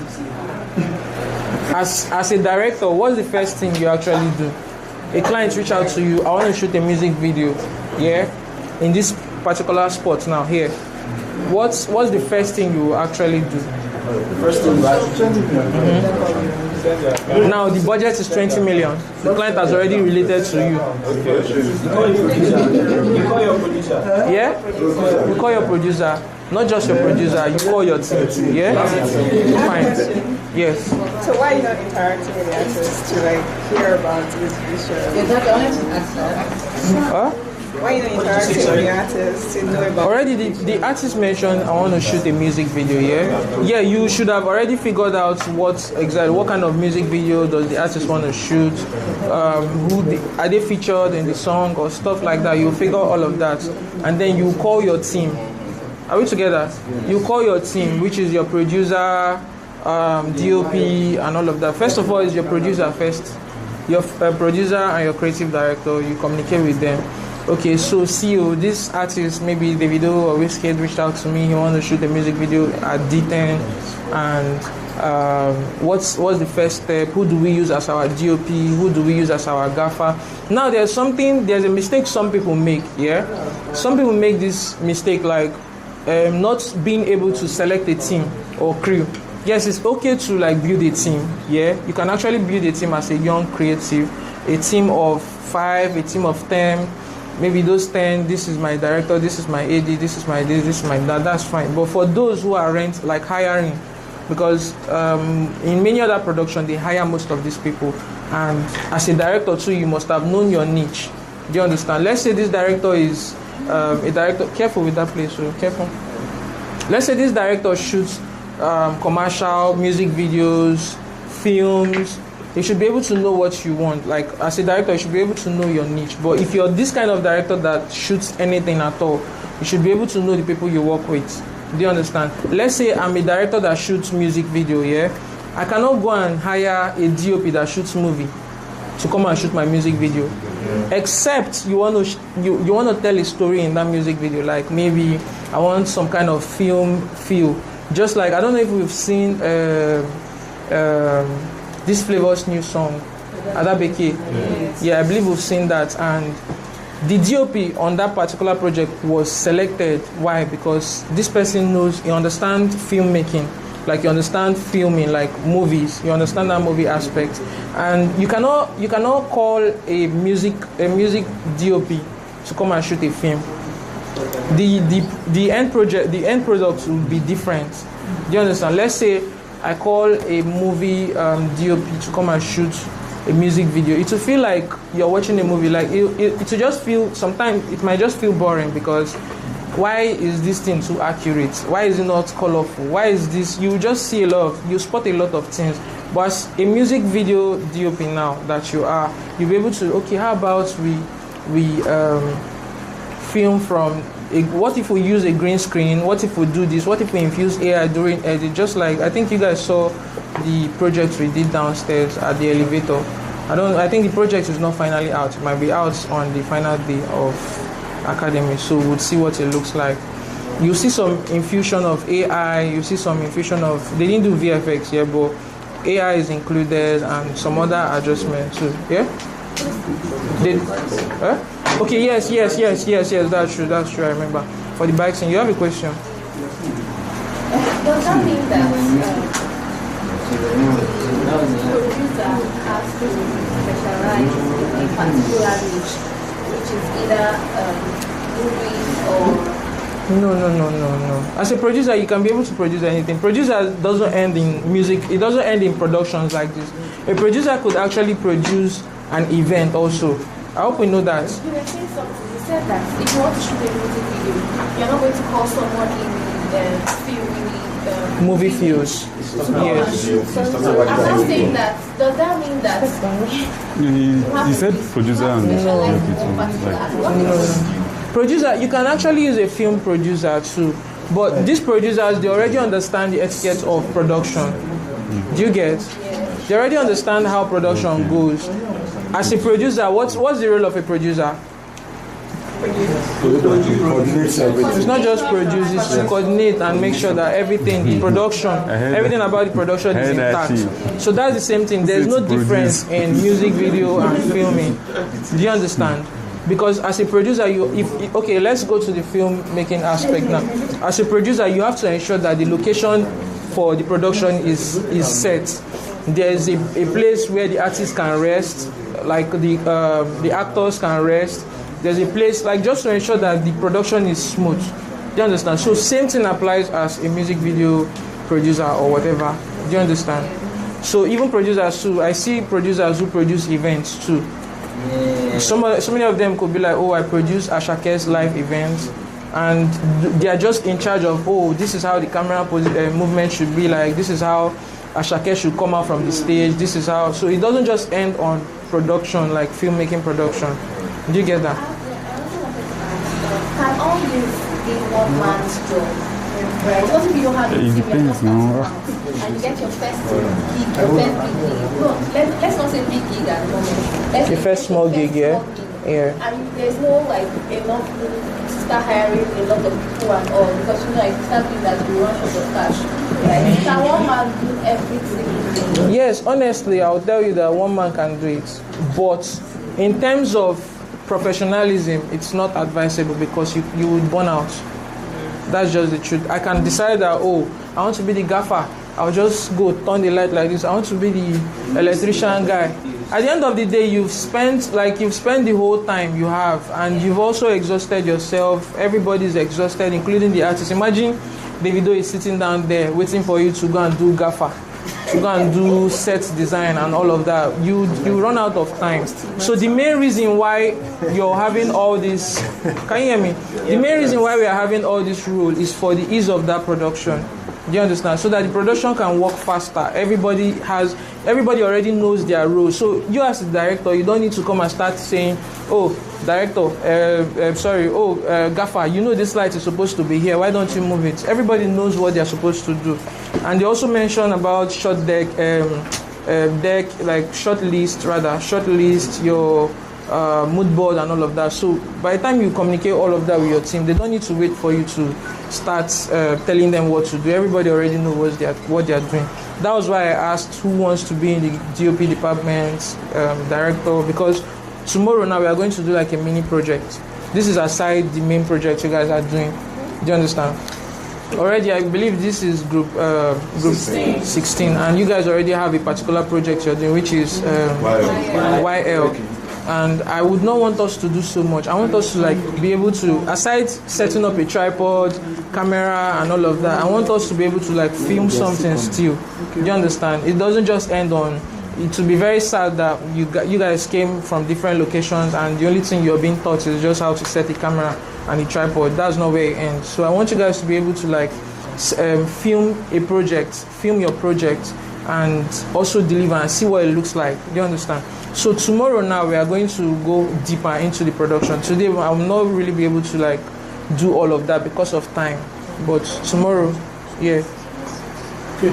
My question is on budget.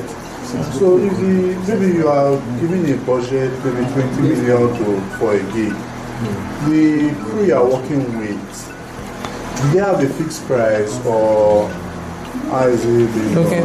Thank you very much for that particular question. Yeah.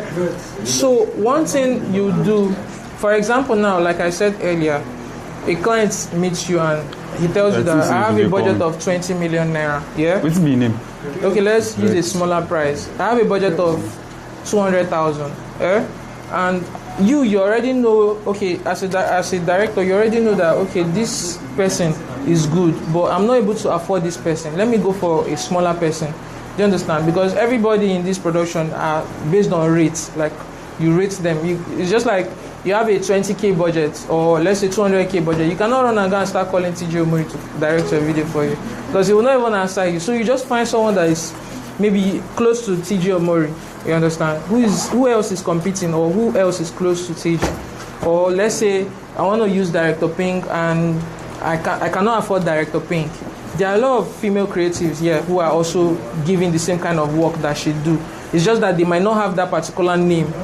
They don't have that branding. They don't have that name. But this person is also good. So you can actually opt for that particular person based on budget. Yeah. Do you have to disclose the main amounts you collected for your budget? Yes, it's advisable. It's advisable because it builds that trust also. Yeah, it builds that trust because imagine you tell your team that okay, you take a 2 million naira gig and then you come and tell your team that it's 1 million. You cannot hide it. Definitely to come out and the truth to come out, and at the end of the day they won't trust you and nobody will want to work with you because they assume that this person is not straightforward. So if you can be honest to your team, it's cool. If you look very, there are a lot of directors who are still working with the same set of people for a very long time. Why? Because they trust them. If Director Payne comes here now and say, oh, this client paid me 5 million naira, nobody wants to argue. You will not even want to complain. You'll be like, okay, no problem. Any amount will come up. We'll do it like that. Do you understand? So you just build your trust and sincerity.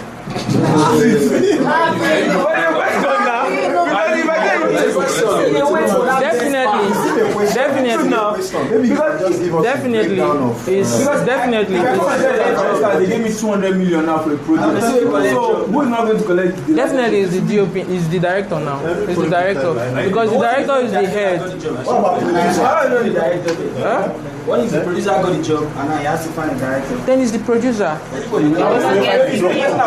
owner of the job, yeah. Yes, he's who owns the job.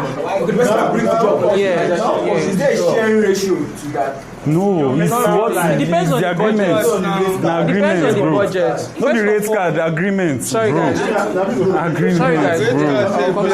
Rate card, no concern rate card.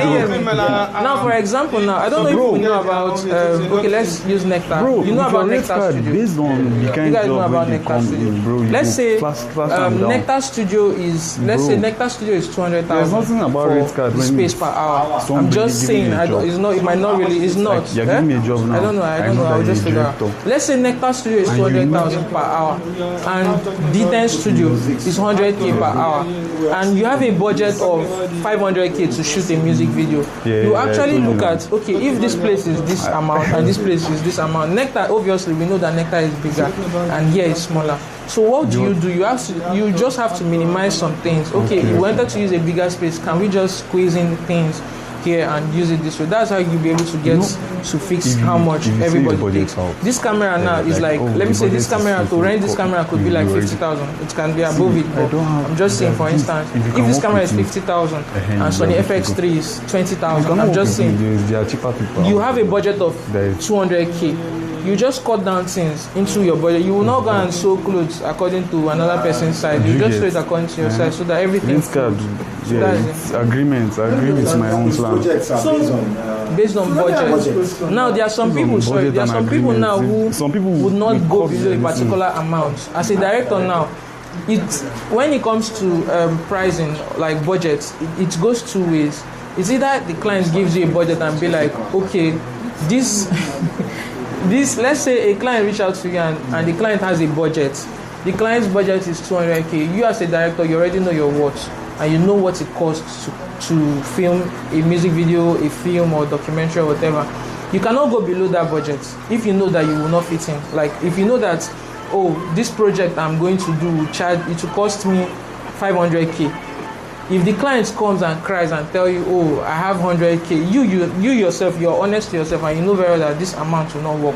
So the best thing you do is either you just decline that job than to run into debt, except you want to help that person, and which I know you're not into this industry for charity organization. everybody wants to make back the money they spend. So you do your things according to a budget. Yeah, you have a question. Sorry, she has a question before now. When you talk about if you are getting a correlation, maybe deeply now, you have how much you want to pay for the job that you do want to do for your life. So maybe, for example, the rate you have in mind to pay him is lower than what he expects you to do, so you have to go and look for another person. Before that, before the production, you and the DP has already concluded on a budget. Do you understand? There are some mistakes some people do. There was a time I worked with a stylist for a shoot. I actually bought, like, we already bargained budget with that artist. We already agreed a budget with that artist. Let's say this artist said he was going to charge 300,000 for an outfit, and then when the artist finally came on stage, like when the artist finally came on set, I actually shared the information to him that this is who and who we are being featured in this song. But let's say the artist is not that popular with the name, but seeing the person physically is a well-known artist. So he did something that was actually wrong. Like, you charge, like, let me say 300,000 for styling that particular artist, and then you came on set, and then you are now like, oh, I didn't even know this was the artist we are styling. Else I would have charged 1 million. Hey. That's where problem comes in production. You should have a fixed price, because it's not today I will come to work with you and you're charging me 500k, and the next day you're charging me 1.5 million. That's a whole lot. At least if you're charging, you should have a stage. Okay, this year I don't want to charge less than 1 million. The following year you're topping it. As you're growing, so as you guys are here now learning filmmaking, by the time you go back, you will not charge the same rate you're charging, because you've improved. Because you all have improved. You've understood a whole lot of things. So it's stage by stage. As you're growing, there was a time I charged 5,000 naira for a wedding job. And I'm even scared and shy to even say it outside. But obviously, that was like 2020. 2020 is not even far. Why? Because I wanted to build portfolio. I wanted to, like, okay, let me just add this to my portfolio. But right now, you can call me for a wedding job and I won't even charge that amount. You might even run. So because I know the stage I am and we know how we are growing, which I know everybody here will get to that point. Some of us here are even in that point already, but we still believe in learning. Everybody keeps learning. Even Director Pink, she keeps learning. Everybody's learning. That's just one thing you need to understand. And as time goes on, we are advancing. Recently now, we just launched AI. And AI now is something that everybody has to adapt to. If you decide you don't want to learn it, you'll be left behind. And anybody that don't want to improve in his skills or anything would be left behind, and you'll be seeing other people moving, and you'll be wondering, oh, why is this person doing better than me? Why is this person doing better than me? My brother, I can't go back to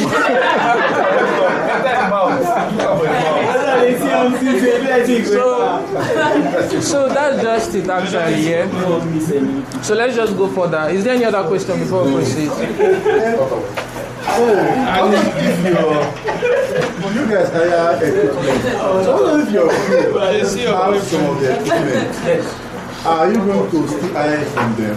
Yes, now it's production. We rent from them. Sorry, I have a question. Why BTS? As at then, I think I got my first camera. First of all, I started as a skit maker, yeah, and then I found out that this is not really my thing, yeah. I actually prefer like filming because I just love cameras. I love filming and stuff like that. So I started as a content creator, like a skit maker. I climb stage. Sometimes I'm not even that funny, and at the end of the day, I just na money we they look for. You get na money we they look for. So at the end of the day, how much am I even paid for the skits or the stand-up comedy I did then? It's not even worth it. It's not worth it. It's not worth it. It's not worth it. So at the end of the day, I get back home and I'm questioning myself, like, what's the point of this particular thing? And then I shot my first skit. I spent like 15,000 back then to shoot that skit, and I was like, wow, how am I spending this money and I'm not even getting anything in return? And then I understood that, okay, shooting videos is not just all about standing in one particular place. Angles comes in where you like repeat some things, you go here, you go there, you shoot and retake and all of that until you get it perfect. And then I said, okay, that works. I had to start with my phone. I started filming. Like I had a crew, and then I had to like tell them, okay, you do this, do that, while I be behind the camera. But the crew still owns my name, but then I'm behind the camera this time. And then I started like that, and I filmed my first content. It went up. I filmed the second one. It's going, and then I started noticing that some other skit makers and creatives, they are all actually coming to me to film their content. And that was how I started taking both 5,000, 2,000, 1,000 to shoot those contents. And at the end of the day, I got gifted my first camera. That was a Canon camera also. So that was my first birthday gift, like my first birthday gift as a camera. So I got my camera, and then that camera, you know, when you get a camera, you just want to shoot something. You're eager, you want to shoot something, you want to film something. You see flower, you want to film the flower. You see butterfly, you want to film butterfly. That was how I started. I started filming roadside, like people walking along the road, I color grade. Then I didn't even have a laptop. I did all of that, and I shot my first wedding gig. It was not even like the client reached out to me. I was the one that like reached out to the client, let me just film something. And then just for portfolio, yeah, because I was trying different things to figure out my niche. Do you understand? And then I did that wedding, and the video was not even that fine. I won't lie to you. It was not even fine. Because then I didn't even have a laptop. And what I usually do is, because I didn't have this opportunity to learn filmmaking, I had to like make out that opportunity for myself. I joined my church media department, and that was how I was even able to like touch a camera for the first time. Do you understand? From that, I started understanding, okay, this is how to, that time it's not even like I do so much on cameras. I just stand on the camera, church camera, and just there. And then I started understanding how to zoom in. I started doing, when church closed, I would start trying all these things. And then I saw it was making sense and it was helping. We had the church laptop. When I shoot everything I shoot, like during the week, I'll have to wait till Sunday. I'll now put my card inside the church laptop and export everything as MP4 so that I can use my phone to edit it when I get back home. So that was like very stressful. Until I did all of that, I finally got my first laptop, my second laptop. I started advancing, getting gears, cameras, drones, and all of that. Unfortunately, I got robbed. I lost everything, and then I started again. I started all again. I started everything again. So the main thing is, so far as you know what you want for yourself, you keep on going. You keep on going, and before you know, you get to where you want. So that's basically it, Sha. But let's go back to our production. Sorry, just one last question. When you were pronouncing this, that plate, what is it called? The base plate. Okay, so we want to shoot a music video, yeah? Claim between you know big collect contract.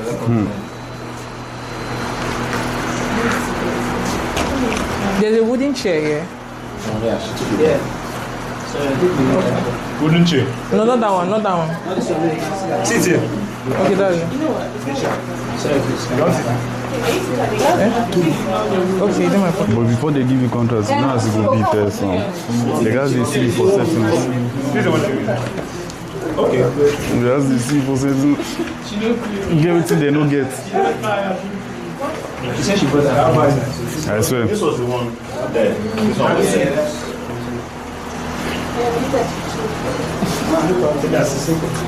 You can come and sit down here.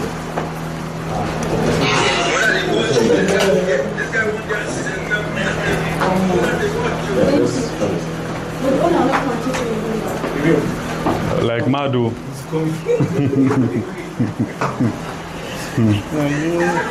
Huh? I do refer to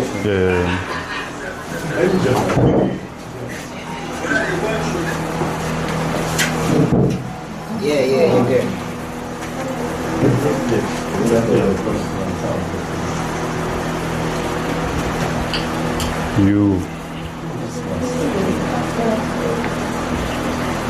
Yeah, everything is going fine. Nothing okay. bad. for all. Alright, guys, we'll get there. So we want to shoot like let's do like a documentary set, yeah, a one-man documentary set, and we are giving all these gears, yeah, we are giving all these gears to shoot. First thing we start with, like I mentioned earlier, we are doing. If you guys sit down, you can still see. Oh, there's a big monitor here. If you guys sit, you can still see. So, but I would prefer we don't block other people from seeing the camera too. So, if we can see, that would really help. Let me love you.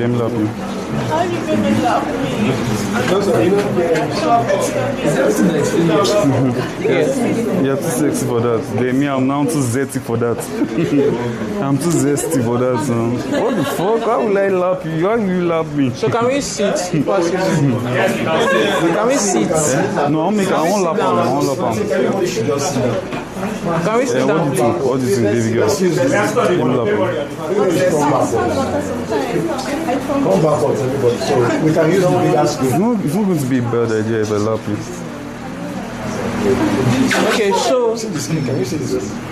So yeah. Don't be shy. I'm blocking you. So yeah, we want to film like a documentary, yeah. And we are giving this particular space to film. What am I blocking? You. First thing first, we need to go for recce, right? Yeah. We need to go for recce to figure out the location that works for the cinematographer, the gaffer, the artist, and all of that. So now we have this space. Now, first thing we look at, okay, where can we plug our lights? We look around. Okay, already we have this source here, the 2 light source, electric source here, and we need a set designer around now, right?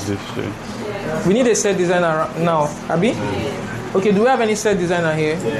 Any set designer? Our creative director. Set designer, art director. Can I have you guys on set? Let's go. Art directors. Set it.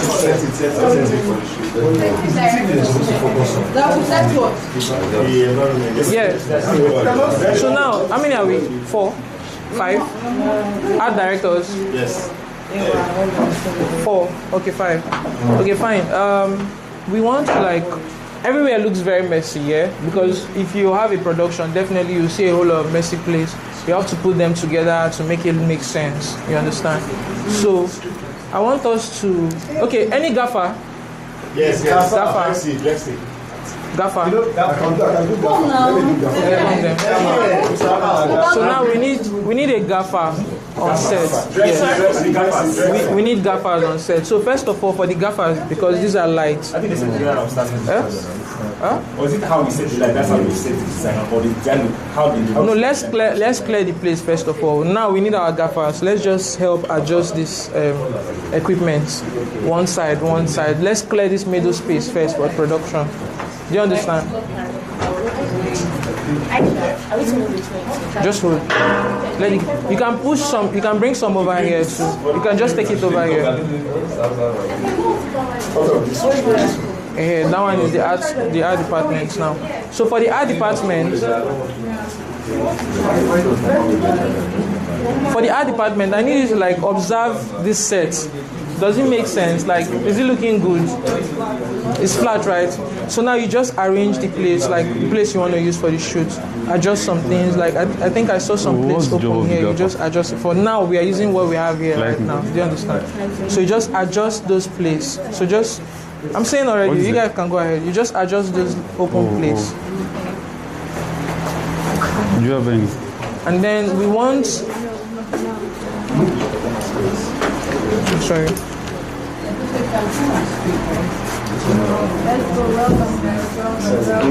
You guys should clap for your art department. Alright, good. So now let's bring this chair here. Okay, good. Thank you. This is good. So we need our director. For the gaffer team, you guys can sit now for the meantime here. We need our director and our creative directors. Here,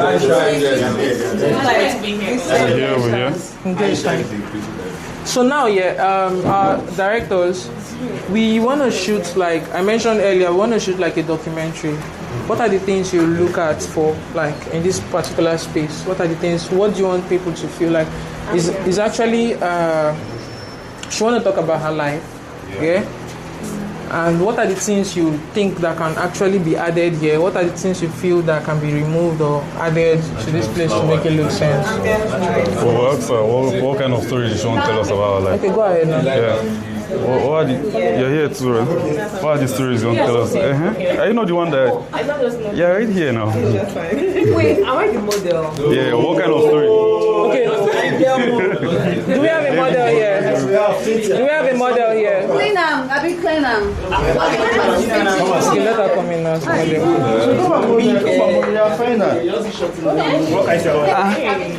Okay. Nah, a round of applause for our model.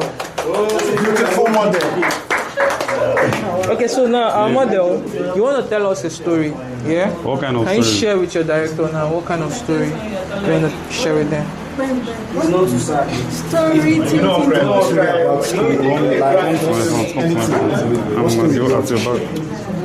you want to do a documentary. How did you come here then?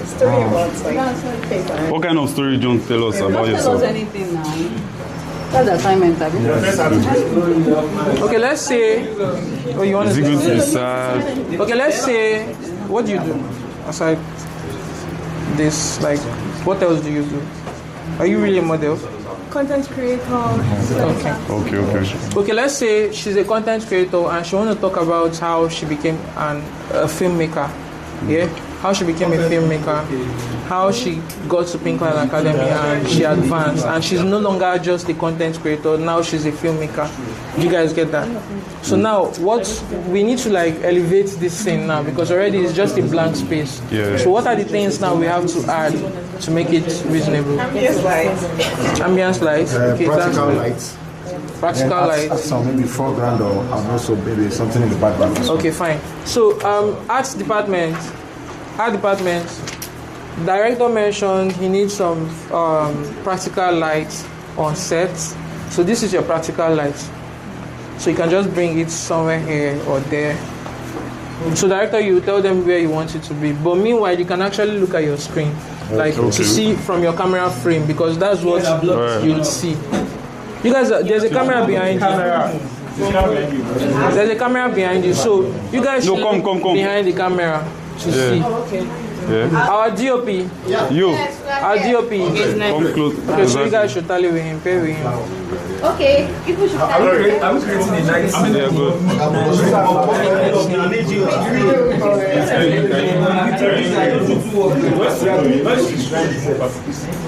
Am I bringing the plant? No, bring it closer. And the you know, we want to get difference from the background and the foreground. Hello, guys. One house, please. One house. Can you all walk out from the camera? Like, don't block the camera, please, so that the DOP can also see. Everybody is actually functioning. Everybody is functioning, and one thing you should understand. Also, we need the screen too.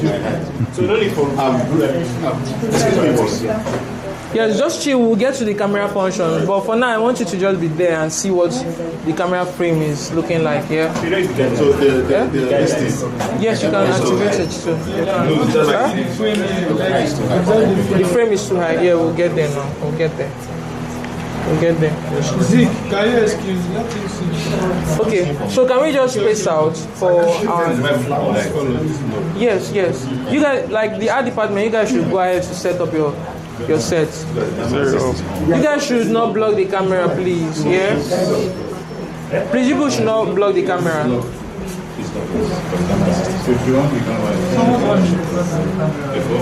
Please, who's hand in front of Who get this one? Okay, this is your hand, right? Yes. Okay, it's her hand. Yeah, I think it's too close to her. It's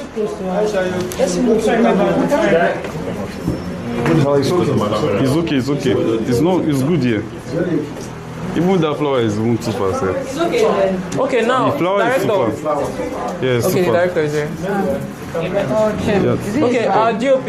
I want to get a frame that is not showing all these obstructions, like all these obstacles. No, the flower should go back a little bit. Yet let the beauty of the flower come out. Yeah. This your flower is going too much. No.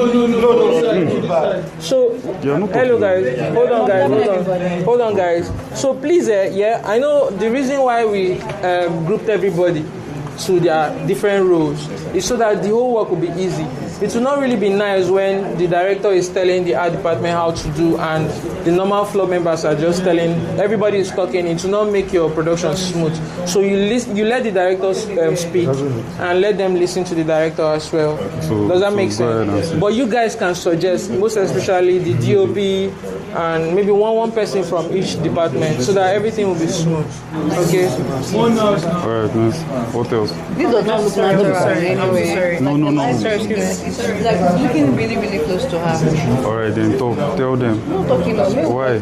So now you guys understand the work of art department. Come. You guys understand the work something. of. What should she do? You guys understand the work of background and foreground, right? Yes. Now with this image you're seeing. Sorry, excuse me. Sorry. I think that's how. Yeah. Okay. Should I? Yeah, it's fine. Okay. It's fine. It's fine. It's just digging. It's just. I'm not taking anything serious. Just. Worried. I'm worried about you. Okay, so GOP, can you frame this shot? Yes. You know how to work with the water gauge, right? Yes. Do you guys know what a water gauge is? Yes. I don't think I mentioned that while I was showing you guys. Okay, so, sorry, hold on 1 minute. So this is a water gauge, sorry. You guys can come closer. Let me take out this battery please, so that we can all see it. So this is a water gauge, yeah? This water gauge now, this tripod now is not straight. This tripod is not straight, that's why, bring your light. This tripod is not straight, that's why this water gauge is just pointing one direction. That shows you that the tripod is bent to one direction. For example now, let's say I push this place down now. Sorry. Can you see where it is now? It's in this direction. That's to show you that you need to like push it up to this point. And that's what we're doing now. Can you see? See the water gauge? Is it balanced? No. It's not balanced. But now we've checked around and all the legs are correct. So there's this thing under here now. This is like a screw though. We'll loosen it and then adjust this camera. See? Can you see? So it's just for balancing. So we'll adjust this until this water now is in the middle. Can you see? Is the water in the middle now? Yeah. Can you see? So it's in the middle now. Can you guys see? So that simply means it's straight. Tripod is balanced. You guys understand? You understand? Okay, let me loosen this now. Okay, so can we balance this? Anybody? Yes. Yeah, let me try. Make sure you hold the camera strong. Don't spray down here. Press on it. Okay. Is it straight? Keep doing. Just got it down. You're saying it's not. It's not. You're saying it's 5. Why is it now being... Why you do shake? Which system is it? Flash me like you. This stuff. Flash. Yeah, I've seen it. It's a gaming system. That's what we are playing. Yes. I've not seen it something this kind before. It's not the center at all. The fact that it's reading Your shot will be bent if it's not. the fact that it's reading like... So you can actually hold the camera this way so that you can have better grip. Yeah. So you can have a better grip. I'm like, what system? Yeah.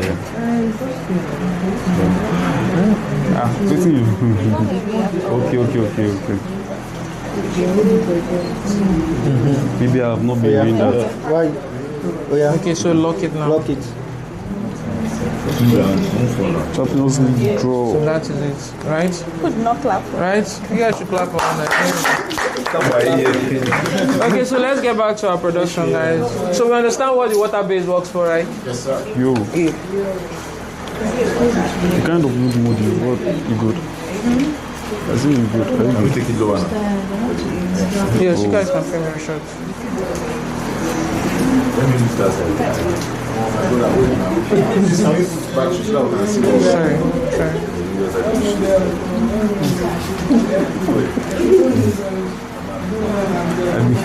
I mean, yeah, person talks. This girl really do more than no fine. Yeah, they look for another person. Person shall say she's not fine. Look for another person.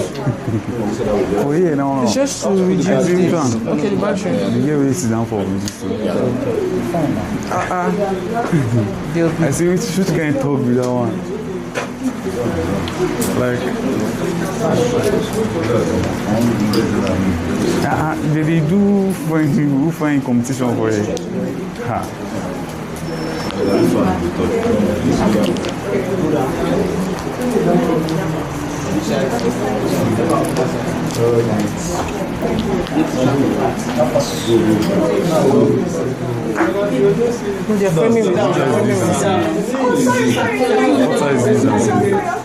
What eyes is using?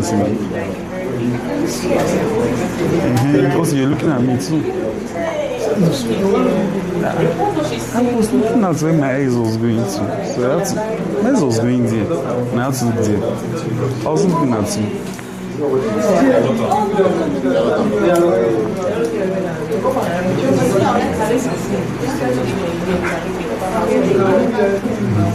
You're attracted to the eyes. You're attracted to the eyes that is looking. You're attracted to the eyes that is looking. The eyes that is looking. No, what do you want? Huh? The eyes that is looking. You can talk to like this thing here. I don't know.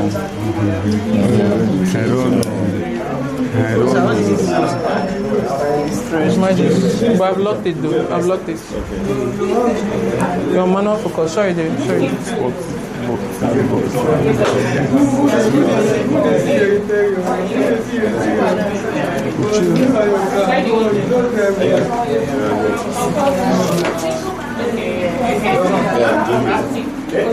Hi guys.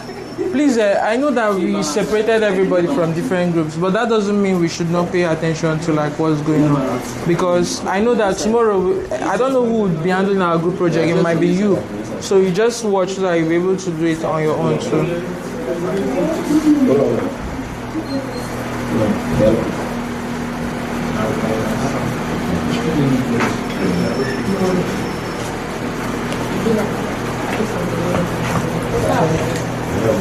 Zoom out. This thing is so distracting. This thing. You just be on 50. It's giving. Be on 50, yeah. Or do 70, let me see. Okay, go back to 50. 50. Zoom to confirm your focus. 50 is okay. Okay, guys, yeah? That's the question. For our shoot day, which is on Monday, is it this camera working? It might be. There are other bigger cameras, so this is C70. It could be another one, but all of them are Canon cameras. All are Canon cameras. Only Canon. And I use other brand. Just Canon cameras. What if we choose to use another one? Just Canon. That's where your group will start feeling. So let our group must start feeling. So now our GAFA department. Why is the chair facing you? Most of them, I guess. We have makeup. We have makeup. I'm capturing this thing. BTS.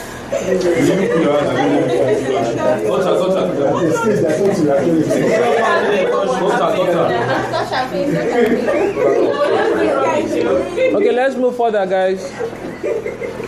Our GAFA department. Gaffer. Director, what's up? Okay, now let's light our set. This is just preamble. Do we know the rules of lighting? So why you not at least enjoy the preamble now? Okay, what's the first thing you would do if you want to light a space? Enjoy what we are meant to do. Yeah, Our Gaffer department, can you guys listen? Why? What's the first thing you do if you want to light up a space? Cameraman, zoom out. You off the ambience light. Okay, good. Any other suggestion? Yes, it is. Huh? House lights, which department lights, you even ambience light, anyone. You turn them off first. And then, yes, we'll get to that. First of all, you close every other source that maybe external light is coming from. Like the windows, as you can see, is black. So the windows, the doors, anywhere that light is coming from. Then, secondly, we turn off our house lights. But before we turn off our house lights, we need to like plug in all these lights so that we would not be like walking under blind. Yes, we will not be walking in darkness. So let's just, our Gaffer department, let's figure out where to plug all of this. So our Gaffer department, first of all, there is a light source here. Yeah.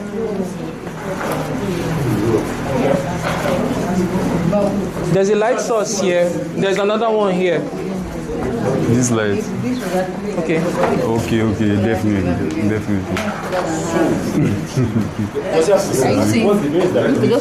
Our director. Yeah. Look at rim light, which is backlight. You, okay. bros. Sorry. So, guys, okay. Director. Hi. Yes. Oh, so yeah, right. So I wanted to ask, what's your favorite thing? Like, what's your favorite color? What's your hobby? Green. So I think let me talk more about what's your story? Your personality. Hope it's not too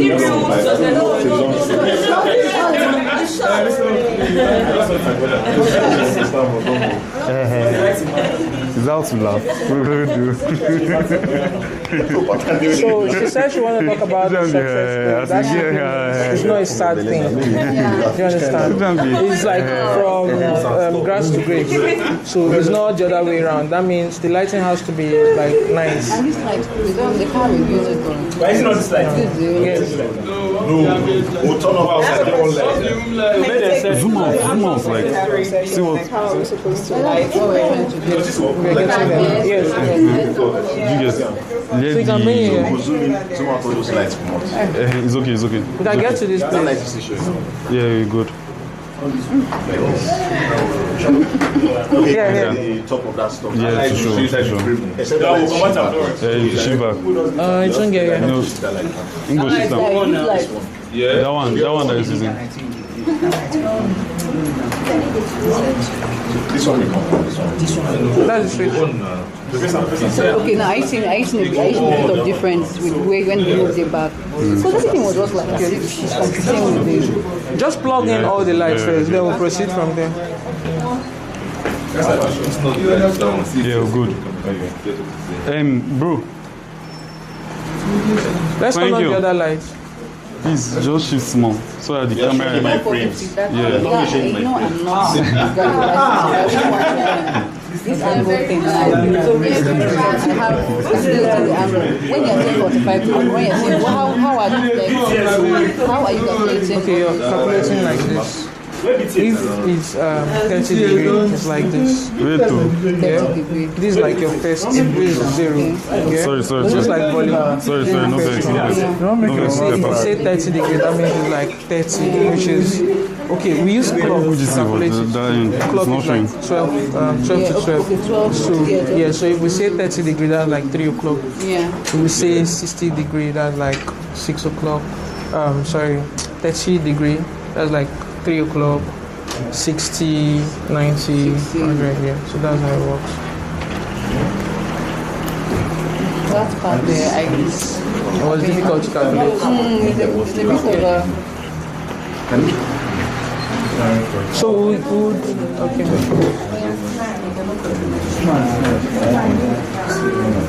I thought it was like a compass, like yes, they have stuff like that too. We have those things that calculate those measurements.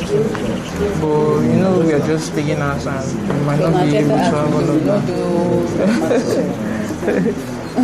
Okay, guys. So first of all, yeah, we have all these lights to film with, and some production now or some people now might want to like make sure they use all the lights, but you should be able to, as a gaffer, you should be able to, as a gaffer, director and a cinematographer, you should be able to understand the purpose of each of these lights. Now we are giving all this light not because their light is too much, it's plenty, you guys should all use them. You should be able to understand the one to use and the one you're not meant to use, the one like what this particular light is telling, the purpose of that light. So it's not because they are lights and you just use them. So you should just be able to understand each of those lights. And I believe our gaffer department, they are still on that process.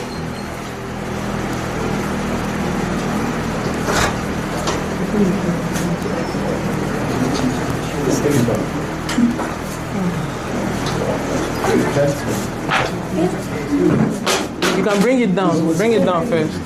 Not. Are you still sitting there? No, come and sit down. Are you still sitting there? Oh, come and sit down. Come and sit down. Are you sitting there?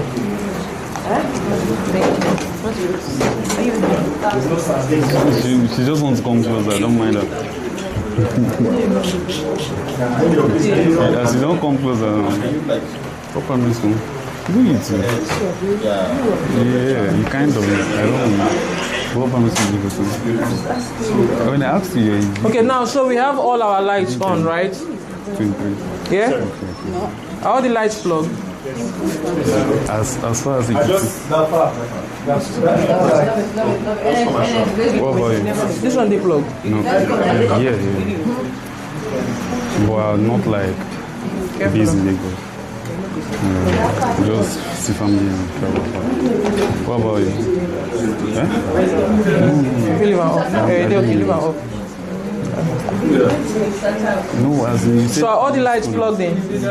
School, right? Okay, now let's off this house lights. It's by this way.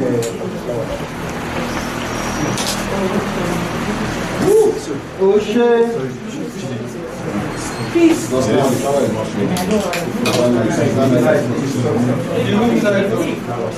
think it was okay, now let's hold on here. Let's hold on. Let's hold, guys. Let's hold. So now we have all our lights. I think all the lights are on now. And what we need to do is like shaping these lights to tell our story. Now we want this video to feel cinematic. We want this video to feel cinematic. Yes, sir. Yes, and also it's not all about positioning this light like the way it is. We have to like calculate the angles and all of that to understand the purpose, why this particular light is coming from here and all of that. So first of all, we'll start with our gaffer department. Can you guys just stand by? Stand by your lights. Now you guys need to understand that you can turn off that one too. Yeah, you guys need to understand that without lights you cannot film anything. Can you hear me? One house, guys. One house. Under. Can you guys hear me? Yes, sir. Okay. So I need people to understand that without light you cannot film anything. Turn off this one under. If there's no light right now, you might not be able to see anything, right? It's just like your eyes. Director, can you see anything on your frame? No, I cannot. Okay, good. So one thing you should understand is that with light, you'll be able to you'll be able to tell stories with light. Hello, everybody's talking. Can you guys hear me? Yes. Your lighting is the beginning of your storytelling.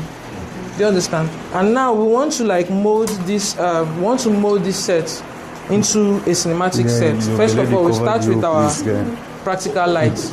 Yeah? Like DOP, you can see that, right? Yes. We start with our practical light, and we are seeing that the scene is coming together gradually, right? Now, are you in focus? You mean for her? DOP, yeah. Yes. Are you in focus? I can't even see her. So. No, it's coming. Okay. Okay, good.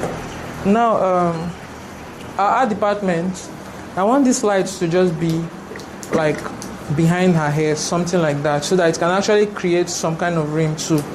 Do you understand? Are you seeing there? Is it there? Yeah. Is it there? I can't see, but you guys will tell me. Is it behind that? Not directly. Not directly, but you can see something, right? Okay, good. Now let's introduce our backlight. Yes, you can.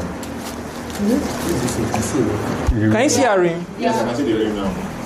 Okay, so this is where you just know that you're actually getting there, because first of all, your subject has to be separated from the background.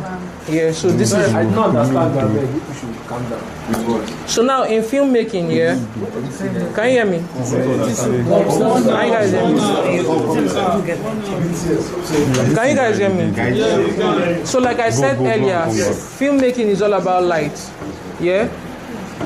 Who has the question? See, person, okay, sorry. Yes, he's explaining to me, so I am understanding. Okay. He's explaining to you. Okay, sorry. So, I beg, bro, if you feel come small, like make I dey see. Stand up now. Like if you feel shit small now. Like your belly dey cover the whole thing, bro. So for our Gaffer department now, yeah? Gaffer. Yes. So we want this light to like be like one side. I want this light to serve two purposes, yeah? This particular light. It should be able to create a rim around her head, and also it should be able to enhance this particular light, this lamp.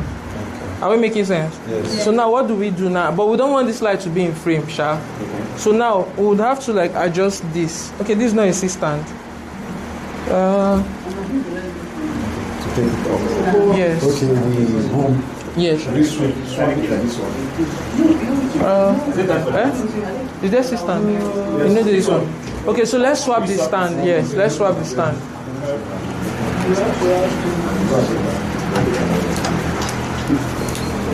Careful with your sets. The tree has come. Yeah, it's a stand up. Yes, their department is not what you're meant to do. Thank you very much. No go problem. Yeah, I get.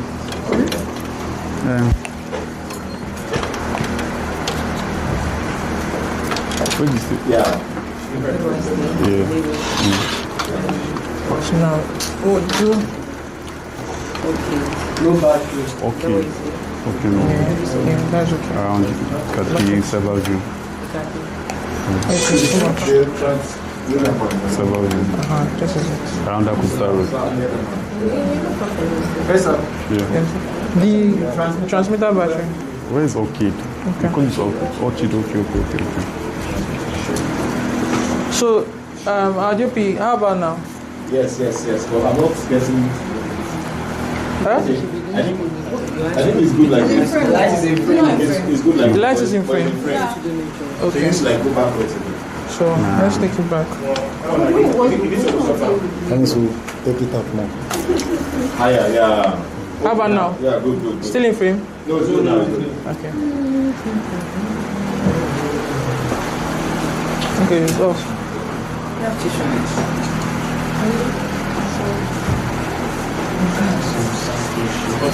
What's up? Do you have plans for you to show this flower?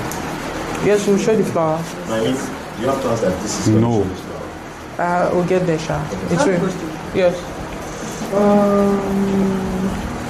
Okay, yes, you made mention of. Are you sleeping? It's that question. Alright, so you said the lamp, right? Yes.